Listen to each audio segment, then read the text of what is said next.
Va ora in onda la rassegna stampa.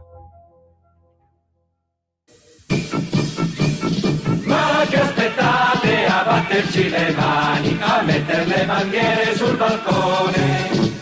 Sono arrivati i re dei ciarlatani, i veri quitti sopra il carrozzone. Venite tutti in casa fra 2 ore, vi riempirete gli occhi di parole, la gola di sospiri per amore, e poi farà 3.000 capriole. Napoleone prima andava matto per sto dramma e ogni sera con la sua mamma ci veniva ad ascoltare. Napoleone di Francia piange ancora e si dispera da quel dì che verso sera ce ne andammo senza recitare. Eppure voi ragazze piangerete se tra ma non vedrete fino in fine. Dove se state attente imparerete a far l'amore come le regine. E non temete se la notte è scura, abbiamo 30 lune di cartone, con dentro le lanterne col carburo, da far sembrare la luna un solleone. Napoleon francese per vederci da vicino venne apposta sul Ticino contro i Cruppi a guerreggiare. Napoleone primo che in prigione stava all'Elba vi scappò un mattino all'alba per venirci a battere le mani. Ma che aspettate a batterci le mani, a mettere le bandiere sul balcone? Sono arrivati i re dei ciarlatani, i veri quinti sopra il carrozzone. Vedrete una regina scellerata, innamorata con del figlioccio, far fuori 3 mariti e una cognata, e dalla colpa al fatto del... A te buongiorno, a te la linea Antonino. Grazie caro Andrea, buon lavoro a te, amiche e amici miei, ma non dell'avventura, buongiorno, siete sulle magiche onde di Radio Libertà, questa è la rassegna stampa, io sono Antonino Danna e questa è la puntata di oggi, mercoledì 12 di agosto dell'anno del Signore 2026, sono le 8:33 minuti e 14 secondi. Cominciamo la nostra trasmissione, vi ricordo come sempre, date il sangue, in ospedale serve sempre, salverete vite umane, chi salva una vita umana salva il mondo intero, secondo appello radiolibertà.net, Fesso, chi non lo legge, perché vi perdete un bellissimo giornale online dove ci sono i Liberamente del direttore responsabile Giovanni Sallusti, gli auto da fede di Giulio Cainarca, la rassegna stampa di Sammy Varin, video pillole e molto altro ancora. Radiolibertà.net is the place to be. 340-670-9659 se avete voglia di cominciare a mandarci le vostre zappe o WhatsApp che dir vogliansi, oppure 0292947222 dopo le ore 10 per quel magnifico strumento che è il telefono. Piccola nota a margine, il telefono, non so se sarete d'accordo con me, è un'ottima invenzione se c'è qualcuno che risponde, se no è un ottimo fermacarte, specie quelli fissi da tavolo, belli pesanti di una volta. Caro Andrea, buon lavoro, il pezzo con cui abbiamo cominciato, Dario Fo, ma che aspettate a batterci le mani, del 1977, sigla del suo Mistero Buffo, che dopo 15 anni lo riportò in televisione alla Rai, e adesso noi cominciamo con le notizie di oggi. Ma giornata un po' così, forse sarà il fatto che stasera ci sarà l'eclisse peraltro quasi in percentuale del tutto visibile solo nella pianura padana, di fatto, perché per il resto, essendo il nostro un paese collinare, non sarà possibile apprezzarla in tutto e per tutto. Stasera verso le 20, 2 minuti di eclissi solare, poi se ne vorrete una totale dovrete aspettare il 3 settembre dell'81, non del 1981 ma del 2081, quindi la prossima sarà negli anni 80 di questo secolo. Vorrei tanto esserci. Una piccola nota di cabaret prima di cominciare con le cose serie. Anna Hathaway accusata di pancione finto dopo apparizione sul red carpet. Una notizia che sa tanto di déjà vu, perché molti di voi ricorderanno la mia corregionale da Bagnara Calabra in provincia di Reggio Calabria, cioè Loredana Bertè, quando a Sanremo dell'87 si presentò col panzone finto sul palco. Transeat, Anna, non sei assolutamente originale, mi spiace per te. Cominciamo con le agenzie, dunque ancora buon lavoro a te, amico Andrea. Medio Oriente, Trump candidarmi nel 28, me lo chiedono tutti, ma c'è una legge ferrea. Il presidente americano risponde ai giornalisti riguardo alla fuga dal vertice NATO ad Ankara, ricevo molte minacce, credo di essere il bersaglio principale sul conflitto in Medio Oriente, aggiunge, non mi fido dell'Iran, Hormuz lo controlliamo noi. Scusate. Un italiano muore a Formentera, inutili tentativi di rianimarlo, un abbraccio grande a lui e alla sua famiglia, Dio lo accolga, la vitola dal GIP, Salvini contro Ranucci, via da Report, i migranti, nuovo attacco di Madrid a Roma su Ceuta, logiche elettorali, senti chi parla, scattano nuove regole europee sugli imballaggi, ecco quali, andiamo a vedere che cosa c'è di norme, una prima serie di obblighi tra cui i limiti agli PFAS, la stretta sulla plastica monouso al 2030. Così le varie aziende in Emilia-Romagna che producono questi involucri possono anche chiudere serenamente grazie all'Europa. Curling con vista Colosseo, la sfida all'AFA sul New York Times, sport e salute, tutte le discipline sono grandi. È morta l'attrice Fiorenza Marcheggiani, fu Marta in Ricomincio da 3 di Troisi. Trump firma un ordine esecutivo che mette a rischio i vaccini sui bambini e poi ancora le informazioni da sapere, arriva la prima scadenza per il bonus nuovi nati. Andiamo a vedere la BBC, Trump conferma di aver cambiato aereo dopo il summit della NATO ad Ankara e questo a causa di una possibile minaccia. I giornalisti e lo staff della Casa Bianca che erano a bordo del jet non sapevano che il presidente se ne fosse andato via, caricato su un furgone del catering e portato via ad un altro aeroplano per iniziare, se va a sentire, il viaggio verso l'Inghilterra, poi quando è atterrato in Inghilterra ha cambiato aereo ed è risalito sul vecchio Air Force One. A proposito delle norme europee, ecco qua l'ANSA, dal divieto di PFAS negli imballaggi, gli PFAS ne abbiamo parlato più volte a Zoom in questi 6 anni, sono le sostanze perfluoroalchiliche, che non è uno scioglilingua, ma è un cratere nella provincia tra Vicenza, Padova e Verona, un cratere di circa 300.000 anime, le quali purtroppo a causa di queste sostanze percolate nella falda freatica hanno seri problemi di salute e questa è una cosa che deve essere affrontata a breve. Tra l'altro ora gli PFAS vengono rilevati anche in Piemonte e in Toscana, ne abbiamo parlato anche di questo nel corso degli anni. Dicevamo, dal divieto di PFAS negli imballaggi a contatto con gli alimenti al target di riduzione dei rifiuti. Scatteranno da oggi in tutti i paesi UE i primi obblighi previsti dal regolamento UE su imballaggi e rifiuti da imballaggio, anche se l'addio agli involucri monouso di plastica sarà in vigore solo dal 2030, insieme a una serie di altri vincoli per Stati membri e operatori economici, come il limite del 50% allo spazio vuoto negli imballaggi di trasporto e per il commercio elettronico. Il nuovo regolamento, in vigore da febbraio del 25, dopo un lungo e travagliato iter legislativo che ha aperto un aspro confronto anche in Italia, sostituirà l'attuale direttiva degli imballaggi in vigore dal 94. La stretta sarà in più fasi, scatteranno i primi limiti armonizzati alla presenza di sostanze PFAS, alchiliche e polifluorate, cosiddetti inquinanti eterni negli imballaggi che entrano in contatto con gli alimenti. Saranno vincolanti anche alcune definizioni comuni di fabbricanti e produttori, requisiti di informazione, per risalire con più facilità ai produttori. Dal 28 si applicherà poi un sistema comune di etichettatura sugli involucri per facilitare la raccolta differenziata.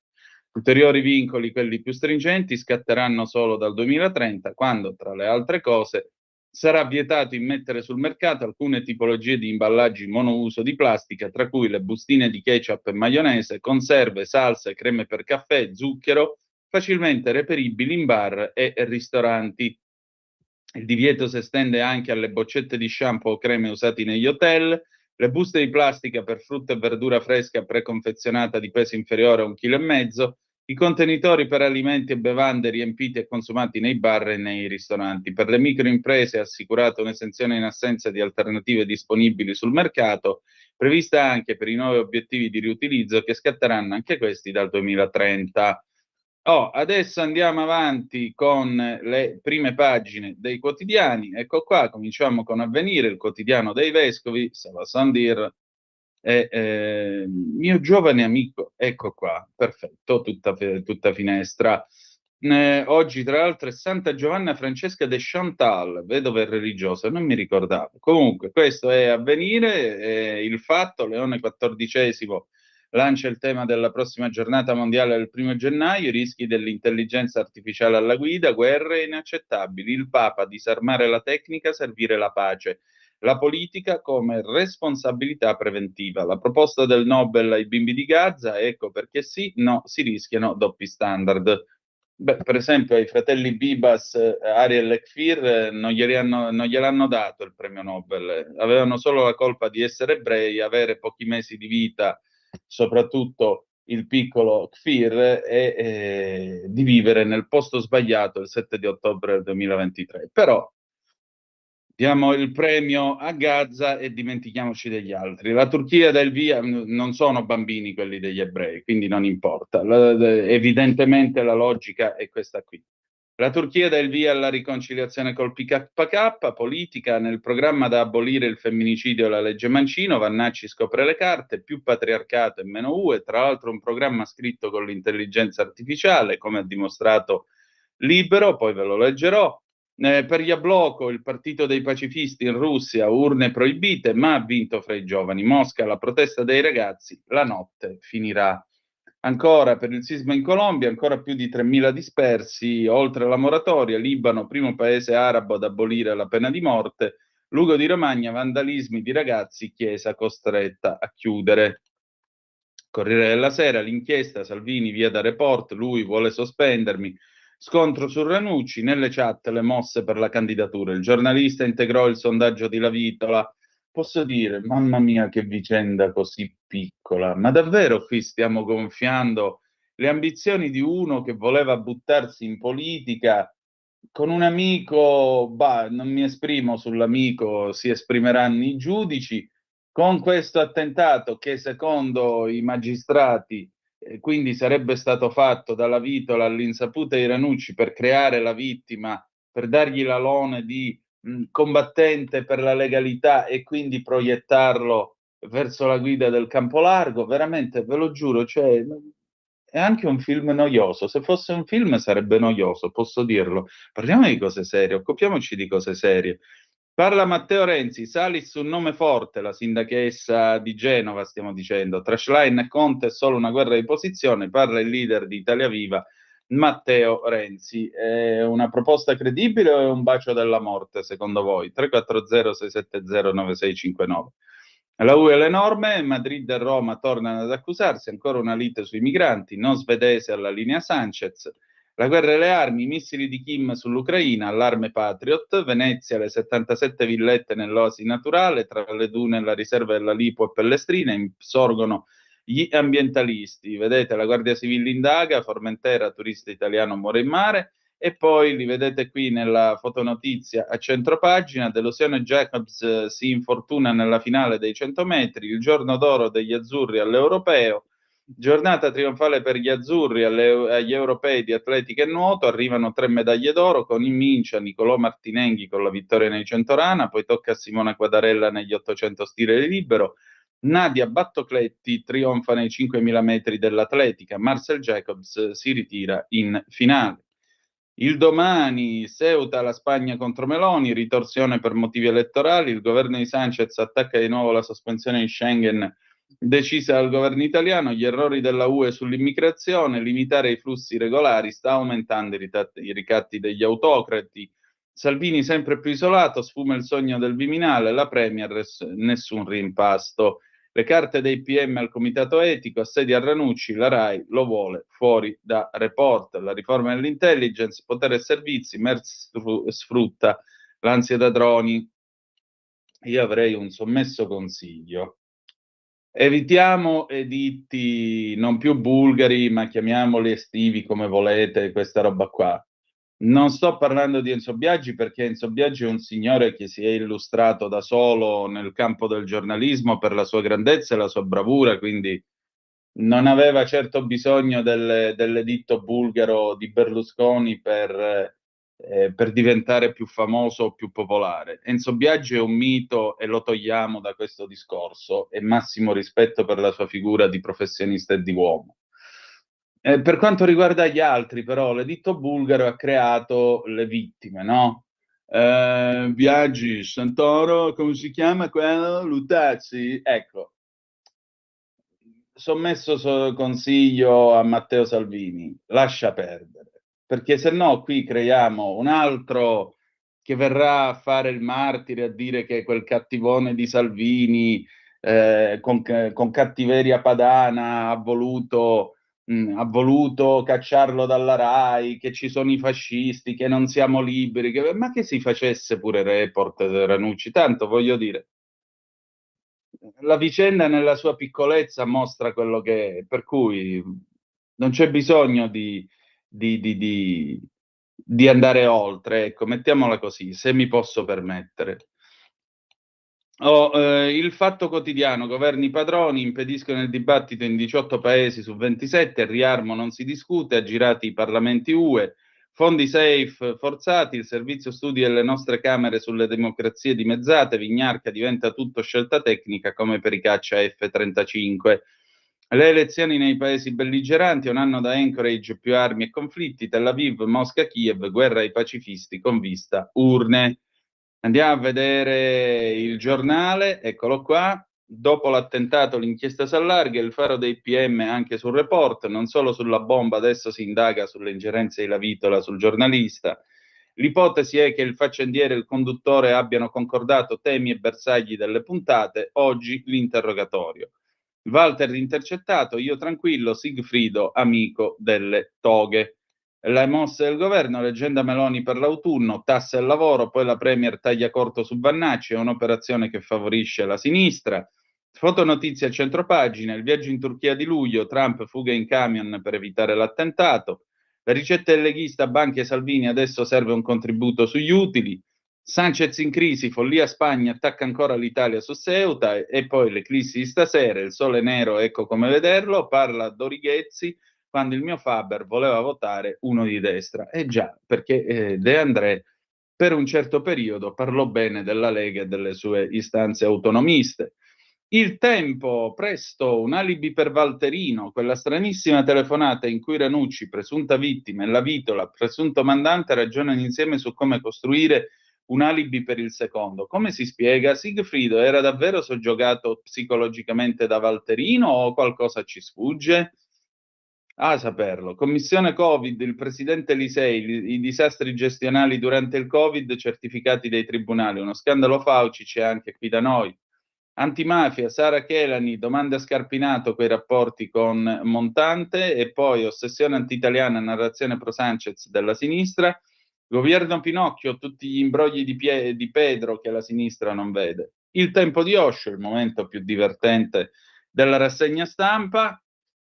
Flaminio, ma quale trionfalismo, capienza ridotta, tempi allungati, il progetto va rifatto nel giorno dell'eclissi, lo stadio resta al buio, ci sono questi due tifosi laziali che guardano il cielo mentre il sole viene oscurato dal volto di Lotito e lui dice a lei, tranquilla, il sole tornerà a splendere. Date una medaglia a quest'uomo. La Repubblica assedia Ranucci, Salvini guida l'attacco dopo l'arresto della Vitola, via da report, le opposizioni, lui è la vittima, il giornalista, vogliono sospendermi. La RAI riunisce il comitato etico, decisione entro. Ferragosto, ladies and gentlemen, guai a sottovalutare i piani di Vannacci, ne scrive Francesco Bei. Landini, salari e fisco, stiamo peggio di 4 anni fa, Consiglio Superiore di Sanità, vaccino quadrivalente, resti obbligatorio e poi ancora l'anniversario, Repubblica ci ricorda quanto era buono, bello, caro e santo quel cornuto di Fidel Castro, dittatore cubano che ha portato il mondo a ballare sull'orlo della guerra termonucleare nel 1962, questo santuomo, lusso, amore e rivoluzione, 100 anni di Fidel Castro. Tutta la mia solidarietà a Enrico Berlinguer, che se lo dovette sorbire per ore nel 1981. Berlinguer era veramente una degna persona, una brava persona. E sicuramente era anche un uomo dalla pazienza di Giobbe, perché per riuscire a sopportare tutto questo, un abbraccio all'immenso Enrico. La Stampa, Ranucci a fondo della destra è coinvolto, ora lasci report, critiche al giornalista per i legami con la Vitola, Salvini fuori finché non chiarisce, l'opposizione lo difende, basta fango e la vittima, ma in Rai si pensa al sostituto, il parere del comitato etico della TV di Stato previsto in settimana. Fotonotizia doppia a centropagina, la corona di Nadia Battocletti, il dolore di Marcel perché Jacobs si è infortunato nei 100 metri. Europei, Battocletti trionfa in pista, Jacobs si arrende, Martinenghi e Quadarella ora in vasca, l'intervista Calenda al centro aperti a chi ci sta e Schlein salterà. Apriti cielo, al tramonto l'evento più atteso, in nottata il picco delle Perseidi, ci sono eclissi e stelle cadenti. Quali sono i vostri desideri in queste notti di stelle cadenti? Svelateceli, 340-670-9659. La verità, per il trans parlamentare dei Verdi lo stupro non va solo demonizzato. Francesco Borgonovo, che salutiamo, ne scrive a pagina 15. E poi il giallo dell'estate si arricchisce i nuovi particolari. Ranucci provò a fornire l'alibi alla Vitola. Nell'ordinanza d'arresto tutti i tentativi del conduttore di report di giustificare la presenza dell'amico incastrato dalle celle telefoniche davanti a casa sua durante il sopralluogo in vista del finto attentato, finto tra virgolette. Obiettivo lanciare Sigfrido come premier, altro che manna, troppi vincoli, la Spagna rinuncia al 75% dei fondi PNR. Fotonotizia centropagina, eccolo qua, Pedro l'influencer, a Ceuta ancora 10.000 clandestini, rischio catastrofe umanitaria, pure la Svezia molla Sanchez. Commissione Covid, le carte scaricano la pistola fumante di Conte, la lettera anonima in base alla quale il leader 5 Stelle aveva bollato la transazione per le mascherine contestate da Arcuri e smentita dagli esami di laboratorio disposti dallo stesso commissario. I dispositivi erano a posto. Fabrizio De André difendeva la Lega, scrive Maurizio Caverzan. Salvini contestato al concerto e il ricordo del grande cantautore che non l'avrebbe fatto. Non demonizzerei la Lega, demonizzando il fenomeno leghista che poi è un contenitore di protesta, si demonizzerebbero milioni di italiani. Parole senza musica di Fabrizio De André, che nel 92 era più avanti dei suoi sostenitori, che oggi vorrebbero impedire a Salvini di ascoltare le sue canzoni. Ma sapete, si sa che la gente dà buoni consigli sentendosi come Gesù nel Tempio, si sa che la gente dà buoni consigli quando non può più dare il cattivo esempio. E il vecchio Faber la sapeva bene la moto, come si dice dalle mie parti. Ecco, in Calabria noi diciamo, anzi a Vibo Valencia, a sapa a moto, sa andare in motocicletta, per dire uno che è sgaggiato, è sveglio, è sgamato, è uno che conosce tutti i trucchi. Libero, un altro faccendiere alla corte di Ranucci, il conduttore di Report spedisce in procura anche una fonte dei servizi segreti condannata per dossieraggi illegali. Rigatoni. Oh! E lui depista le indagini sull'attentato. Permettetemi la citazione. Qualcuno di voi avrà colto la citazione dello spot di Fellini. Giorgia Punge Vannacci, un favore alla sinistra. Il programma del generale fatto con l'intelligenza artificiale. Complimenti. Prova a inseguire i ladri, loro lo travolgono col SUV, erano appena rientrati a casa, lui e la moglie, un uomo di 61 anni e la donna con cui ha condiviso la vita, erano quasi le 8 di sera e poi vedremo che cosa verrà fuori, che cosa ci narrerà, che cosa ci narreranno i colleghi di Libero. Le 8:54 minuti e 37 secondi, ecco qua Italia Oggi che come sempre un momentito che riduco un po', ecco così la vediamo bene. Meno aiuti all'autoimpiego, addio al Fondo Rotativo Nazionale per il Self-Employment dopo oltre 25 anni di servizio, ma restano attive le altre misure per finanziare la nascita di nuove imprese. Ancora, il New Yorker lancia l'allarme, la Cina ormai sta superando gli USA in settori strategici, lo scrive Paolo Rossetti a pagina 7. Dichiarazione dei redditi, i contribuenti hanno ritardato il pagamento delle imposte, al 30 giugno i versamenti in autoliquidazione ridotti del 17,1% rispetto al 25, Mandolesi, ancora noleggio sociale al costo di 100 euro al mese gestito dall'ACI per sostituire le auto più vecchie delle famiglie coi redditi più bassi, Marino a pagina 25. Poi Claudio Plazzotta a pagina 17, RDS nel 25 ha raggiunto 45 milioni di ricavi, avviata la riorganizzazione. Il sottoscritto a pagina 6, la Lombardia è fra le regioni al terzo posto per reddito in Europa, batte pure la Baviera. Pensate, la Lombardia è al terzo posto dopo l'Île-de-France che fattura 866 miliardi, la Greater London che sarebbe Londra e sobborghi 713, e poi c'è la Lombardia che se ne spara 505 miliardi di euro di fatturato, di potenza economica, molto più forte per esempio dell'Alta Baviera tedesca che c'ha il PIL a 365 miliardi. Scusate,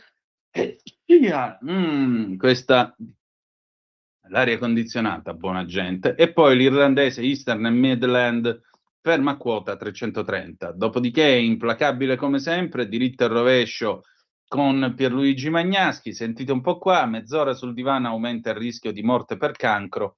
E ricerca durata 12 anni condotta all'Università di Glasgow in collaborazione con altri atenei. Gli scienziati, ma su quale pianeta vivono questi scienziati? Hanno esaminato i dati relativi a oltre 90.000 persone.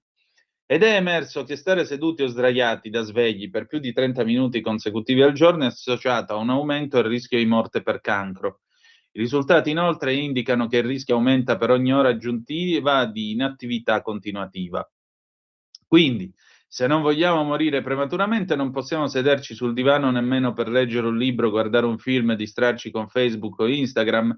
Dobbiamo fare queste cose solo mentre camminiamo, sperando di non andare a sbattere contro un palo, però. Ma gli antichi romani stavano sui triclini e hanno comandato per più di 1300 anni. È da rivedere.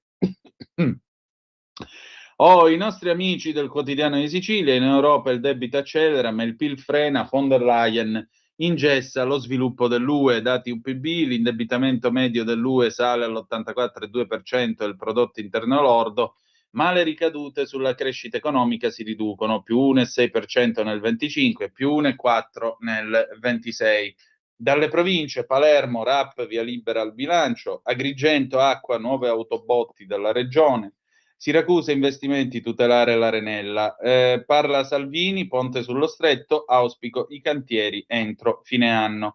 Trasporti, l'impegno della regione al lavoro per ridurre le criticità, la SAC assicura massimo impegno contro la crisi, l'attività dell'Etna continua a provocare disagi, l'aeroporto di Fontanarossa in piena emergenza. Se siete a Fontanarossa e ancora state pregando in aramaico per prendere l'aereo, fatecelo sapere, 340-670-9659, le 8:58 minuti e 32 secondi, le ultime prime pagine dei quotidiani locali. Brescia oggi, Brescia è diventata più calda, temperatura salita di 5 gradi, Corriere del Mezzogiorno Campania, ambiente afa senza tregua, il MAN chiude le sale più calde, Corriere del Mezzogiorno Puglia, il fatto sanità, la nuova stretta di Decaro, Corriere del Trentino, credito CCB, asse Federcop provincia, Corriere del Veneto, Venezia e Mestre, terrorismo, voleva mettere la bomba alla Digeo, Corriere della Sera, dorso di Bergamo, mio figlio tredicenne minacciato, l'ho scoperto spiandogli le chat. Ecco, pensate, Vannacci vuole abolire la legge Mancino, che si occupa di discriminazione per motivi sociali, morali, religiosi e così via. Quindi domani bullizzare un ragazzino perché per esempio è in sovrappeso o perché magari è un po' effeminato, chiamarlo con qualsiasi epiteto offensivo in pubblico sarà tranquillamente una cosa possibile, secondo lui, secondo il suo programma. Così poi, quando avremo i ragazzini di 14 anni che si ammazzeranno, diremo: vabbè, ma era solo una battuta. Corriere della Sera, Brescia, servizi ai cittadini, trasporto pubblico, prezzi bloccati. Corriere della Sera, Dorso di Milano, i cantieri che cambiano la città delle grandi opere. E poi ancora, Corriere Torino, incendi boschivi e emergenza in tutto il Piemonte. Corriere dell'Alto Adige, l'inchiesta, crollo del tribunale, 5 indagati. Corriere di Bologna, stadio nuovo più sostenibile. Corriere Fiorentino, tra gli operai al lavoro con 40 gradi. Il Corriere della Romagna, travestiti da imbianchini, assalto alla banca e fuga. La Gazzetta del Sud, edizione di Messina, l'Etna manda in tilt Fontana Rossa. Con questo noi ce ne andiamo serenamente in pausa e ci sentiamo Renato Zero, Sesso OS del 1978 e torniamo tra un po'. Radio Libertà. Veniamo da una lunga storia e andiamo incontro al futuro con spirito libero per ascoltare tutti e per dare voce a tutti. Stai ascoltando Radio Libertà. la tua voce libera, senza filtri né censura. La tua radio. Un nuovo modo per sostenere la tua radio. Visita radiolibertà.net. Ti basta un click e potrai versare il tuo contributo volontario direttamente online. Potrai donare con ogni tipo di carta di credito, anche prepagata. Ti aspettiamo online Su radiolibertà.net. Sostieni la tua radio con il tuo contributo volontario. Radio Libertà. La tua radio. Diamo voce alla nostra gente. Porta con te ovunque Radio Libertà. Scarica la app per smartphone o tablet dal tuo store o dal sito radiolibertà.net. Cosa aspetti? Sempre più liberi con La tua radio è il nuovo sito che mette in prima pagina opinioni, firme, notizie, uno sguardo nuovo e originale sui fatti che ci circondano. Il nuovo quotidiano online. Semplicemente radiolibertà.net.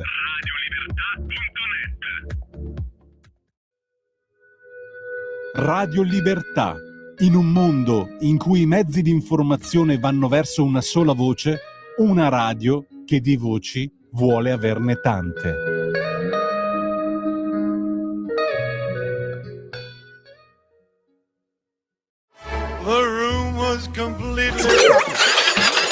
Stanco di perderti i tuoi programmi radiofonici preferiti? Vorresti la tua musica, le tue voci amate sempre con te, ovunque tu vada? Radio Libertà, l'applicazione che trasforma il tuo smartphone e tablet nella tua radio personale. Scaricala ora, è gratis per i dispositivi Android e iOS. Avrai tutta la programmazione quotidiana di Radio Libertà a portata di mano. Scopri di più su radiolibertà.net. Semplicemente la tua radio. Ehi tu, non trovi più il segnale di Radio Libertà sulla tua radio DAB? Non disperarti, risintonizza. Sì, ma come? È facile, tasto menu, poi scegli il tasto corrispondente alla ricerca automatica dei canali, attendi qualche minuto e tutte le stazioni DAB della tua zona saranno disponibili. Stai ascoltando Radio Libertà. la tua voce libera, senza filtri né censura. La tua radio.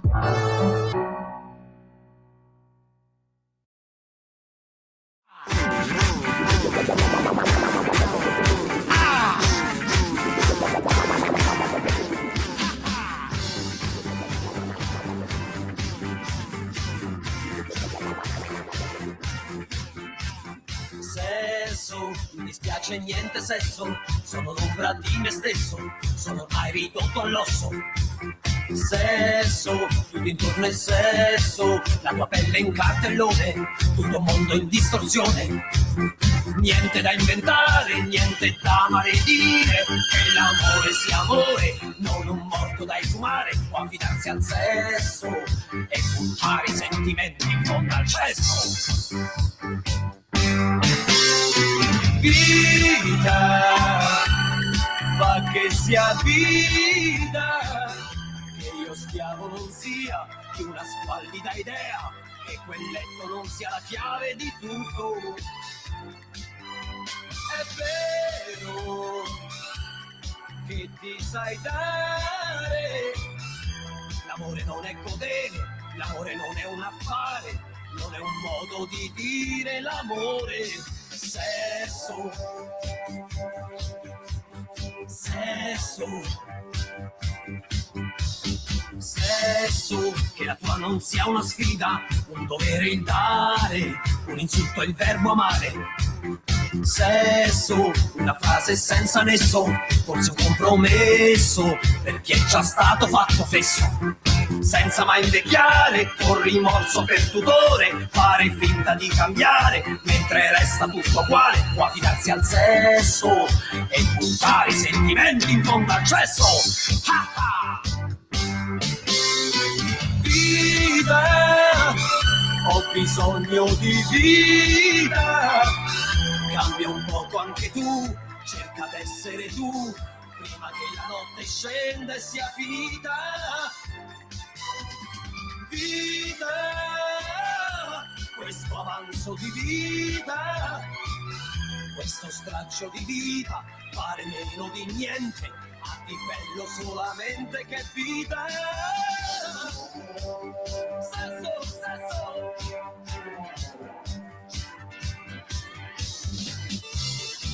Sesso, OS. Sesso, OS. OS. La linea, Antonino.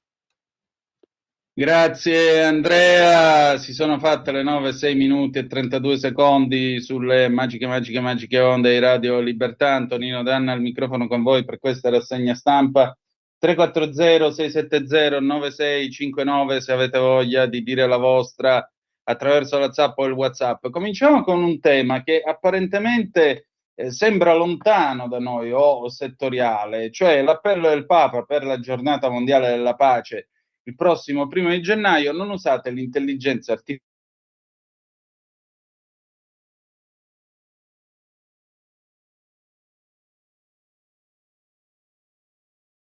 perché il problema di fondo,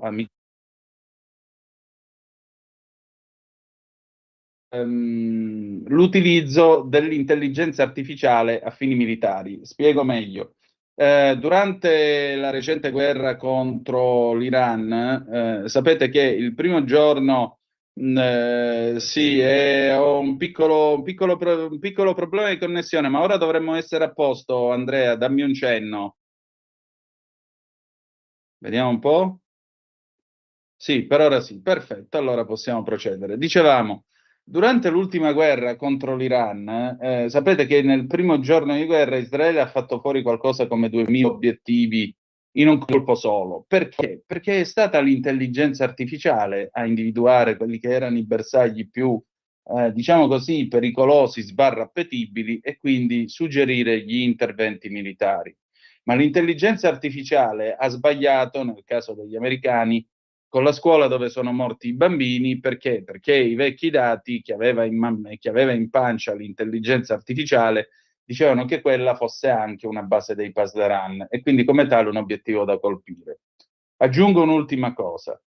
Non è la prima volta che, a parte il fatto che Israele usa i sistemi di intelligenza artificiale da almeno un decennio nelle sue forze armate, non è la prima volta che gli operatori davanti alla macchina dicono: ma sono io che prendo la decisione o sono semplicemente uno che ammacca invio sulla tastiera dando l'autorizzazione? Quindi chi è che decide? Io in realtà o decide la macchina? E se la macchina decide e poi sbaglia, che succede? E questo rappresenta un grosso pericolo per tutti noi. E infatti il Papa cosa dice in questo messaggio? Disarmare la tecnica significa liberarla dalle logiche che la trasformano in strumento di dominazione, esclusione e morte, perché sia così al servizio di tutti e del bene comune.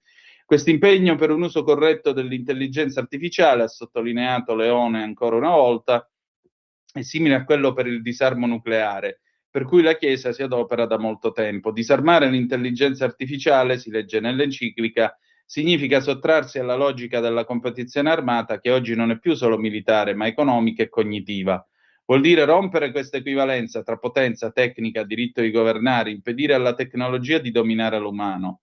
Solo garantendo la dignità, infatti, si può iniziare a costruire la pace e la responsabilità, come ha ribadito Prevost anche nel tema della prossima giornata mondiale della pace, è in gran parte un tema della politica. Non serve un'intelligenza artificiale più morale se questa morale è decisa da pochi, si legge ancora nel testo. Serve una politica più presente, capace di rallentare dove tutto accelera e proteggere gli spazi in cui le comunità possano ancora partecipare e interrogarsi. E già, perché vedete, la domanda è questa: chi è che decide dell'intelligenza artificiale e sostanzialmente del nostro futuro? Lo decidono i governi democraticamente eletti?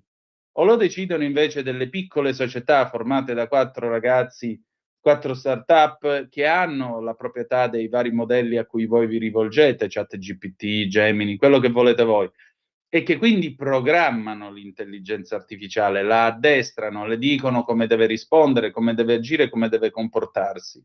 Quindi chi è che decide come sarà il nostro mondo tra 50 o 100 anni? Tutti noi con una partecipazione democratica o comunque tramite i nostri governi o delle compagnie private? E se delle compagnie private si possono prendere questo diritto, a maggior ragione, quale altro potere possono richiedere per loro? Come vedete, il tema è molto dirimente ed è anche molto delicato e rappresenta quello che sarà il futuro dei nostri figli e dei nostri nipoti, oltre che della nostra stessa vecchiaia, se volete. Quindi, come vedete, l'argomento non è assolutamente peregrino, non è assolutamente lontano dalla nostra conversazione.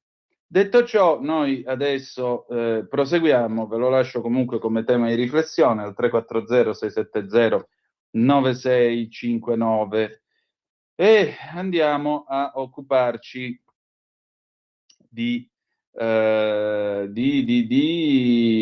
No, continuiamo a parlare di cose serie per adesso, poi ci occuperemo di cose un po' più amene. Restiamo sull'estero per adesso, andiamo in Russia e in particolare c'è questa intervista. Ieri abbiamo parlato appunto del caso del partito di pacifisti, Yabloko, che è stato cancellato, non ammesso alle elezioni. L'intervista a Nikolai Rybakov da parte del Corriere della Sera, chi è il presidente appunto di Yabloko, il partito dei pacifisti. Tutto l'asfalto intorno al palazzo della Corte Suprema era ricoperto di scritte: libertà, Yabloko, pace.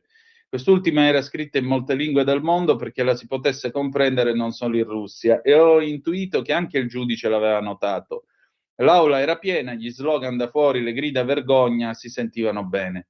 L'ultima volta che avevamo incontrato Nikolai Rybakov, presidente di Yabloko, l'unico partito russo dichiaratamente pacifista, era appena tornato al tribunale, dove un giudice aveva confermato il carcere preventivo per il suo segretario moscovita, accusato di aver diffuso notizie false che screditavano l'esercito russo.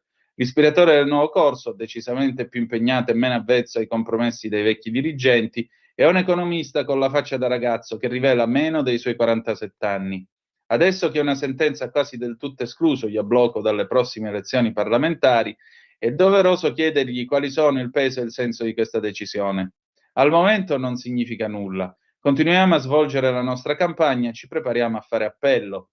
Non abbiamo neppure il testo del verdetto, non sappiamo quali argomenti contro di noi sono stati ritenuti validi dalla Corte.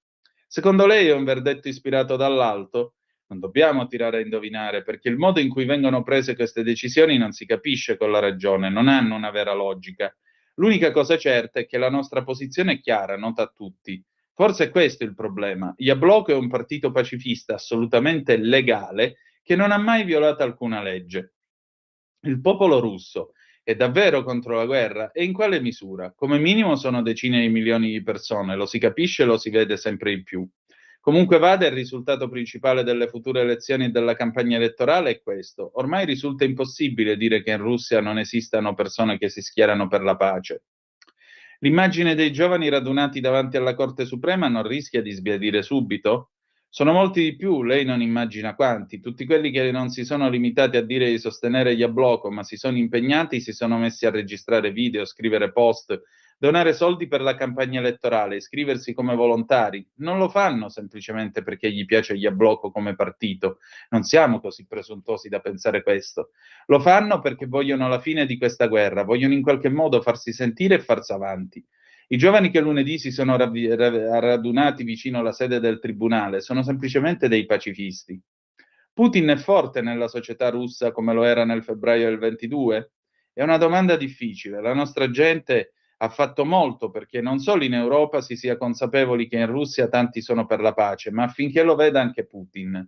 Non sono sicuro però che lui voglia accettare che esistano persone in Russia che desiderano un futuro diverso da quello che propone lui.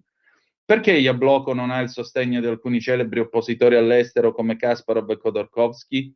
Non ne ho idea, bisognerebbe chiedere a loro. La nostra posizione è nota, come anche la nostra biografia, e poi quelle persone lontane da anni dalla Russia appoggino pure chi vogliono. Cosa significa fare opposizione rimanendo dentro un sistema autocratico? Non solo per Jabloko, ma per tante altre persone è l'unica opportunità per sperare in un normale avvenire del nostro paese. La peculiarità della nostra attività consiste nel fatto che sappiamo mantenere la nostra posizione, cercando di non trasgredire la legge, schivando gli ostacoli, che sono tanti, come dimostra la sentenza di lunedì. Non è un esercizio facile, ma è l'unico possibile e noi ci proviamo. Questo suscita una reazione allergica di rabbia e disprezzo da parte dei nostri avversari. Diciamo che persino i nostri dirimpettai politici più avveduti riconoscono a malincuore che in Russia ci sono milioni di persone che si identificano nei nostri sforzi. I meno arguti invece si comportano come ha fatto ieri la Corte Suprema. La scelta di rimanere dentro il sistema vi penalizza a livello internazionale? Per nulla. Il nostro obiettivo è quello di cambiare la situazione in Russia. Lo si può fare soltanto trovandosi all'interno della Russia. Quanto può valere in termini percentuali un partito che promette la fine della guerra, chiede di eliminare le restrizioni a internet, invoca libertà democratiche? Credo che se ora si svolgessero elezioni oneste ci piazzeremmo sicuramente secondi dopo Russia Unita. Esiste il rischio che la sentenza di lunedì sia il primo passo per mettere fuori legge anche Jabloko? Stiamo facendo quello che dobbiamo fare. Ci rendiamo conto che le decisioni prese dal potere possono essere di qualunque tipo e non siamo in grado di incidere su quello che fanno i nostri oppositori, ma siamo consapevoli anche di fare un lavoro importante per il nostro paese. Allora continuiamo e andiamo avanti, qualsiasi cosa succeda. Questo io vi dovevo, vediamo se ci sono zappe in arrivo. No, zappe per adesso non ne abbiamo. Proseguiamo quindi con la rassegna stampa e adesso torniamo no, restiamo in Europa perché andiamo a vedere Ceuta e le vaccate che sta facendo Sanchez prendendosela con l'Italia. L'influencer Sanchez, signore e signori, andiamo a pagina 11, ne scrive il collega Adalberto Signore. Collasso Ceuta, siamo su Il Giornale, l'enclave occupata è una polveriera, i medici locali, la catastrofe sanitaria, l'emergenza, febbri, scabbia, infezioni respiratorie, ospedali in ginocchio, il disastro ora è anche economico. Maurizio intanto ci scrive al 340-670, cari amici, dando sempre ragione a Salvini in ogni occasione, in questi anni non avete fatto né il suo bene aiutandolo né quello della Lega, unico partito, passato dal 34 al 5% senza cambiare nessun dirigente, ma tengono famiglia, in direzione sempre più burrasca e per Pontida non si trovano volontari e non si parla del futuro della nostra radio, ne parlo solo io, Maurizio. Maurizio, ti chiedo scusa,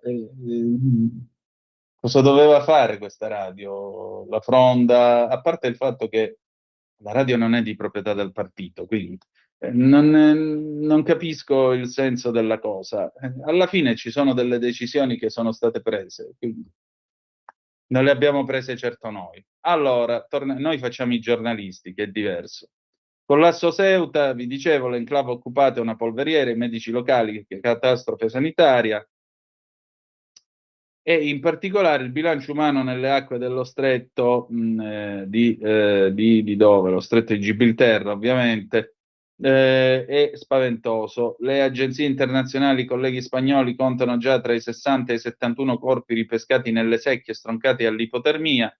Decine di disperati mancano ancora all'appello. L'incubo continua a terra. In questo lembo di Spagna incastrato nel Nord Africa ondeggia una marea umana che oscilla tra i 1.700 e i 2.500 migranti irregolari. Sono stipati in accampamenti di fortuna, stazioni di servizio, centri di accoglienza ormai saturi che minacciano di esplodere da un momento all'altro. L'unico presidio di prima linea, l'ospedale universitario, al collasso operativo. Dalle corsie dell'assalto quotidiano, il Colegio Oficial de Médicos parla apertamente di catastrofe sanitaria. I numeri del pronto soccorso sono a bollettino di guerra, le urgenze sono schizzate da 150 a oltre 500 al giorno, superando quota 2000 interventi in condizioni di sfinimento logistico. L'INGESA, Istituto Nacional de Gestión Sanitaria, l'organismo incaricato di gestire il sistema sanitario pubblico nelle due città autonome di Ceuta e Melilla, ha attivato il protocollo d'emergenza. Niente ferie, turni raddoppiati, medici precettati. Tra le tende da campo calate sul cemento rovente fa ora paura l'emergenza infettiva. I sanitari combattono già con i primi casi di diarrea acuta, gastroenterite, febbri alte causati dai servizi igienici azzerati e dall'acqua fornita col contagocce, cui si aggiungono scabbie e infezioni respiratorie. A questa tragedia in mare e nei reparti fa da riscontro una voragine economica devastante. La Camera di Commercio di Ceuta ha qualificato le perdite per il tessuto locale in 27,7 milioni di euro solo in un mese. Tradotto, il 17,3% dell'intero PIL mensile dell'ex-club è andato in fumo per la paralisi dei commerci transfrontalieri e il crollo del turismo. Un dissanguamento che si somma alle spese vive d'emergenza che pesano sulle casse statali. Centinaia di migliaia di euro al giorno per farmaci, materiale chirurgico, straordinari del personale, cui si aggiungono dai 40 ai 90 euro al giorno a persona per vitto e alloggio dei migranti in attesa di identificazione, senza contare i costi enormi per mantenere sul campo i reparti di Guardia Civile, Polizia Nazionale, i blindati dell'esercito. Per fronteggiare l'emergenza, il Ministero della Difesa ha blindato la fortezza africana, affiancando un contingente straordinario di oltre 2000 militari alle forze già di stanza nell'ex-club. Una presenza imponente che porta la pressione agli stivali sul terreno a livelli mai visti in tempo di pace. Ai circa 3.000 soldati della Comandancia General di Ceuta, tra cui spiccano i reparti storici della Legione e dei Regulares, si aggiungono centinaia di agenti della Guardia Civile, unità antisommosse inviate in tutta fretta da Madrid. Con quasi 5.000 uomini in divisa schierati su appena 18 km quadrati, la città somiglia sempre più a un presidio militarizzato in stato d'assedio permanente, dove il passo cadenzato delle pattuglie scandisce le ore lungo i reticolati d'acciaio. In questo quadro i cittadini vedono i propri servizi di base paralizzati, con liste d'attesa sanitarie già cresciute del 13% prima della crisi. E poi vi dicevo, Sanchez contro la Meloni, solo logiche elettorali, senti chi parla, la Svezia no alle sanatorie. A fondo di Albares, a Palazzo Chigi, guardano i sondaggi sul crollo del PSOE, il premier svedese Kristersson Madrid si sbaglia. Invece di trasmettere solidarietà e supporto come hanno fatto la maggior parte dei paesi dell'Unione, l'Italia ha risposto a un interesse di parte e esigenze elettorali interne. Una scelta che stupisce, considerando che è il paese col maggior numero di ingressi irregolari in Europa è il doppio rispetto alla Spagna, cosa che non è vera e che è stata smentita da Tajani. L'ultimo affondo del governo spagnolo contro Roma arriva dal ministro degli esteri José Manuel Albares, ieri in visita nell'ex club spagnola di Ceuta. E la conferma, se mai ce ne fosse bisogno, che la decisione di Giorgia Meloni di sospendere Schengen non solo non è stata gradita da Madrid, ma ha ulteriormente acceso lo scontro sul fronte dei migranti.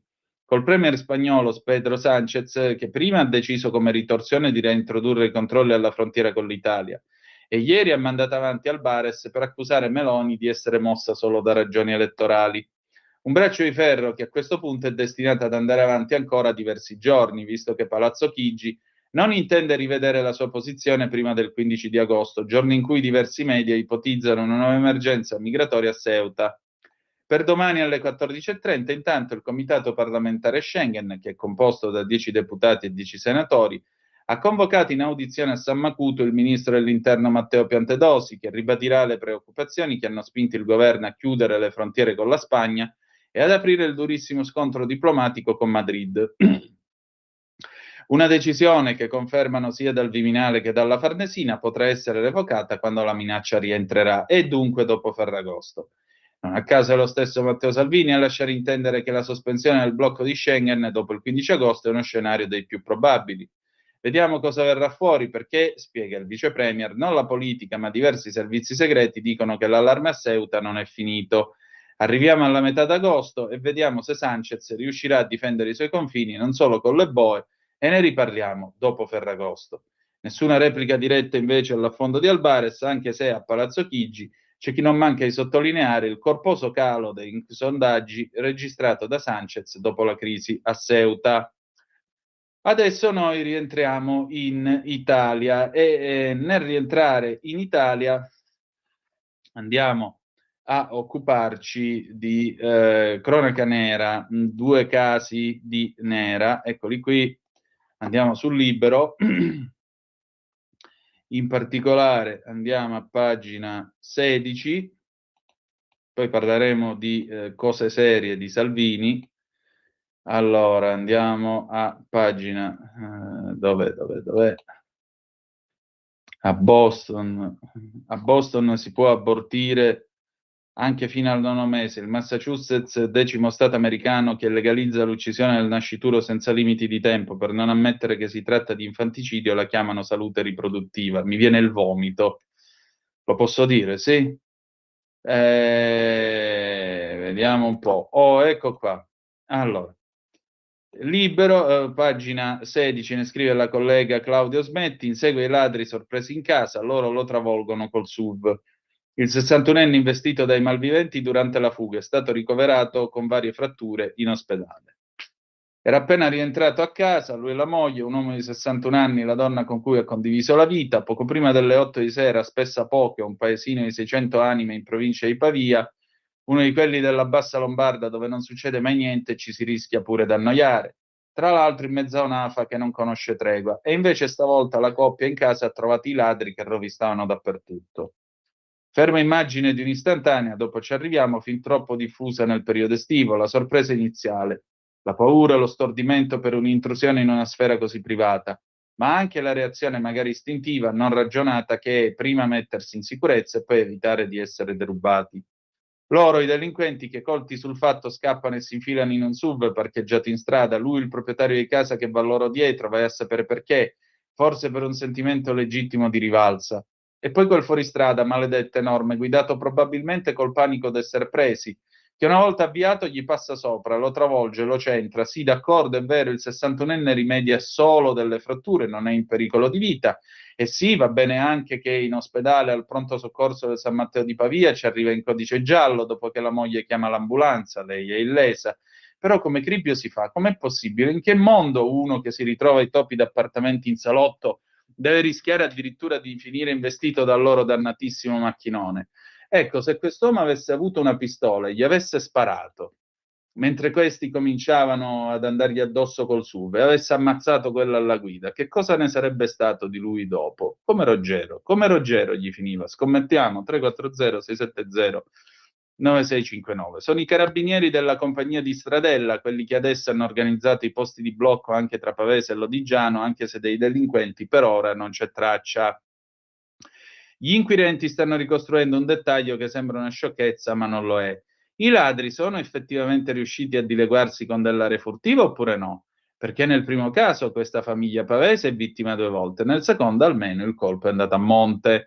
Ma dove sono adesso i commenti indignati, le discussioni, le polemiche nei talk show, dato che chi ha semplicemente provato a difendere casa sua si è trovato ad avere la peggio? Il guaio, ci siamo arrivati, è che agosto è il mese peggiore per i furti delle case. Dice l'osservatorio sulla sicurezza della casa del Cinsis Verisure che solo nel 2024 e solo in Italia sono stati denunciati 155.950 furti in abitazione, il 5,4% in più dell'anno precedente. Ma dice anche questa ricerca fresca di pubblicazione, grazie pure al contributo del servizio analisi criminale del Viminale, che il fenomeno scoppia nei mesi estivi, con una base di partenza di 9.714 casi a maggio, i quali salgono a 10.889 a giugno, 12.792 a luglio e arrivano a 13.581 ad agosto, praticamente un aumento del 39,8%. Si stimano circa 450 retate al dì, coperte dal fatto che i rispettivi padroni di casa sono spesso sotto l'ombrellone. Non che ai furbetti vada sempre bene, per fortuna. A Trofarello, alle porte di Torino, un signore che era in ferie qualche giorno fa si è messo a smanettare sull'app della videosorveglianza di casa sua per assicurarsi che i gerani stessero bene e ha beccato uno sconosciuto che cercava di ripulirgli la camera da letto. Ha chiamato i carabinieri della radiomobile di Moncalieri mentre era ancora in Sicilia e il manigoldo l'han preso che se la dava a gambe levate. A Visnadello, nel Trevigiano, una famiglia in vacanza negli States è stata allertata da una notifica del cellulare e ha assistito pure lei tramite le telecamere del suo circuito chiuso al colpo in diretta. In questo caso i ladri si sono portati via 20.000 euro tra accessori di lusso e gioielli. Che fare quindi? C'è rimedio? Alla prepotenza di certa gente no, però qualche accortezza si può mettere in campo. Primo, non sbandierare sui social che si va via. Le foto sulla spiaggia si possono caricare tranquillamente una volta tornati dal viaggio, oppure le potete fare in pellicola e tenervele per i cavoli vostri. Secondo, se possibile non lasciare segni del fatto che una casa è vuota, farsi ritirare la posta da un vicino può essere una buona idea. Terzo, dotarsi di un sistema di videosorveglianza oramai non è più una spesa impossibile e si installa anche velocemente. Certo, può non risolvere la situazione, ma una mano, magari anche solo a individuare chi è stato, la dà. E questo naturalmente è un ottimo consiglio. Le 9.31, pausa, Ivan Graziani, Pigro del 1978 e torniamo tra poco. Per la tua pubblicità visita il sito radiolibertà.net. Stai ascoltando Radio Libertà, la tua voce libera, senza filtri né censure, la tua radio.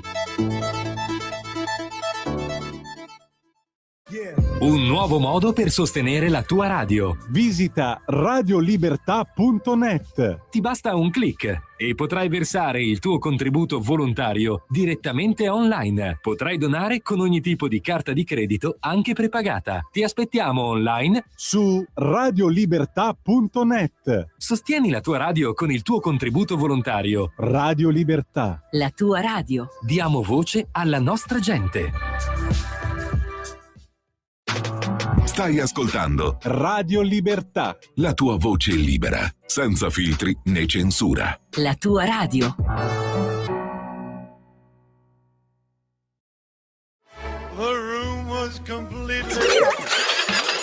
Stanco di perderti i tuoi programmi radiofonici preferiti? Vorresti la tua musica, le tue voci amate sempre con te, ovunque tu vada? Radio Libertà, l'applicazione che trasforma il tuo smartphone e tablet nella tua radio personale. Scaricala ora, è gratis per i dispositivi Android e iOS. Avrai tutta la programmazione quotidiana di Radio Libertà a portata di mano. Scopri di più su radiolibertà.net. Semplicemente la tua radio. Ehi tu, non trovi più il segnale di Radio Libertà sulla tua radio DAB? Non disperarti, risintonizza. Sì, ma come? È facile, tasto menu, poi scegli il tasto corrispondente alla ricerca automatica dei canali, attendi qualche minuto e tutte le stazioni DAB della tua zona saranno disponibili. Porta con te ovunque Radio Libertà. Scarica la app per smartphone o tablet dal tuo store o dal sito radiolibertà.net. Cosa aspetti? Stai ascoltando Radio Libertà, la tua voce libera, senza filtri né censura. La tua radio.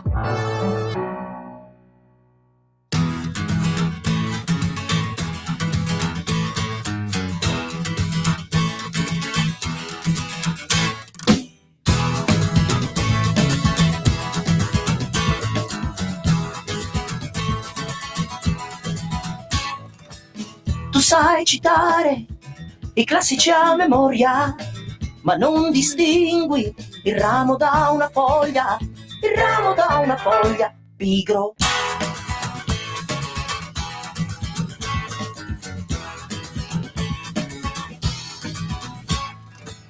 Una mente fertile, dici è alla base, ma la tua scienza ha creato l'ignoranza, pigro.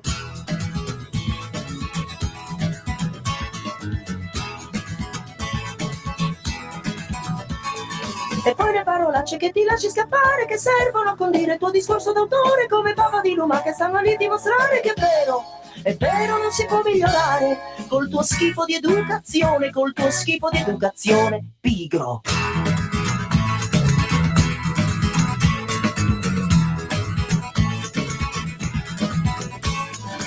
la capra per il latte, la donna per le voglie, ma non ti accorgi della noia che ha tua moglie, della noia che ha tua moglie.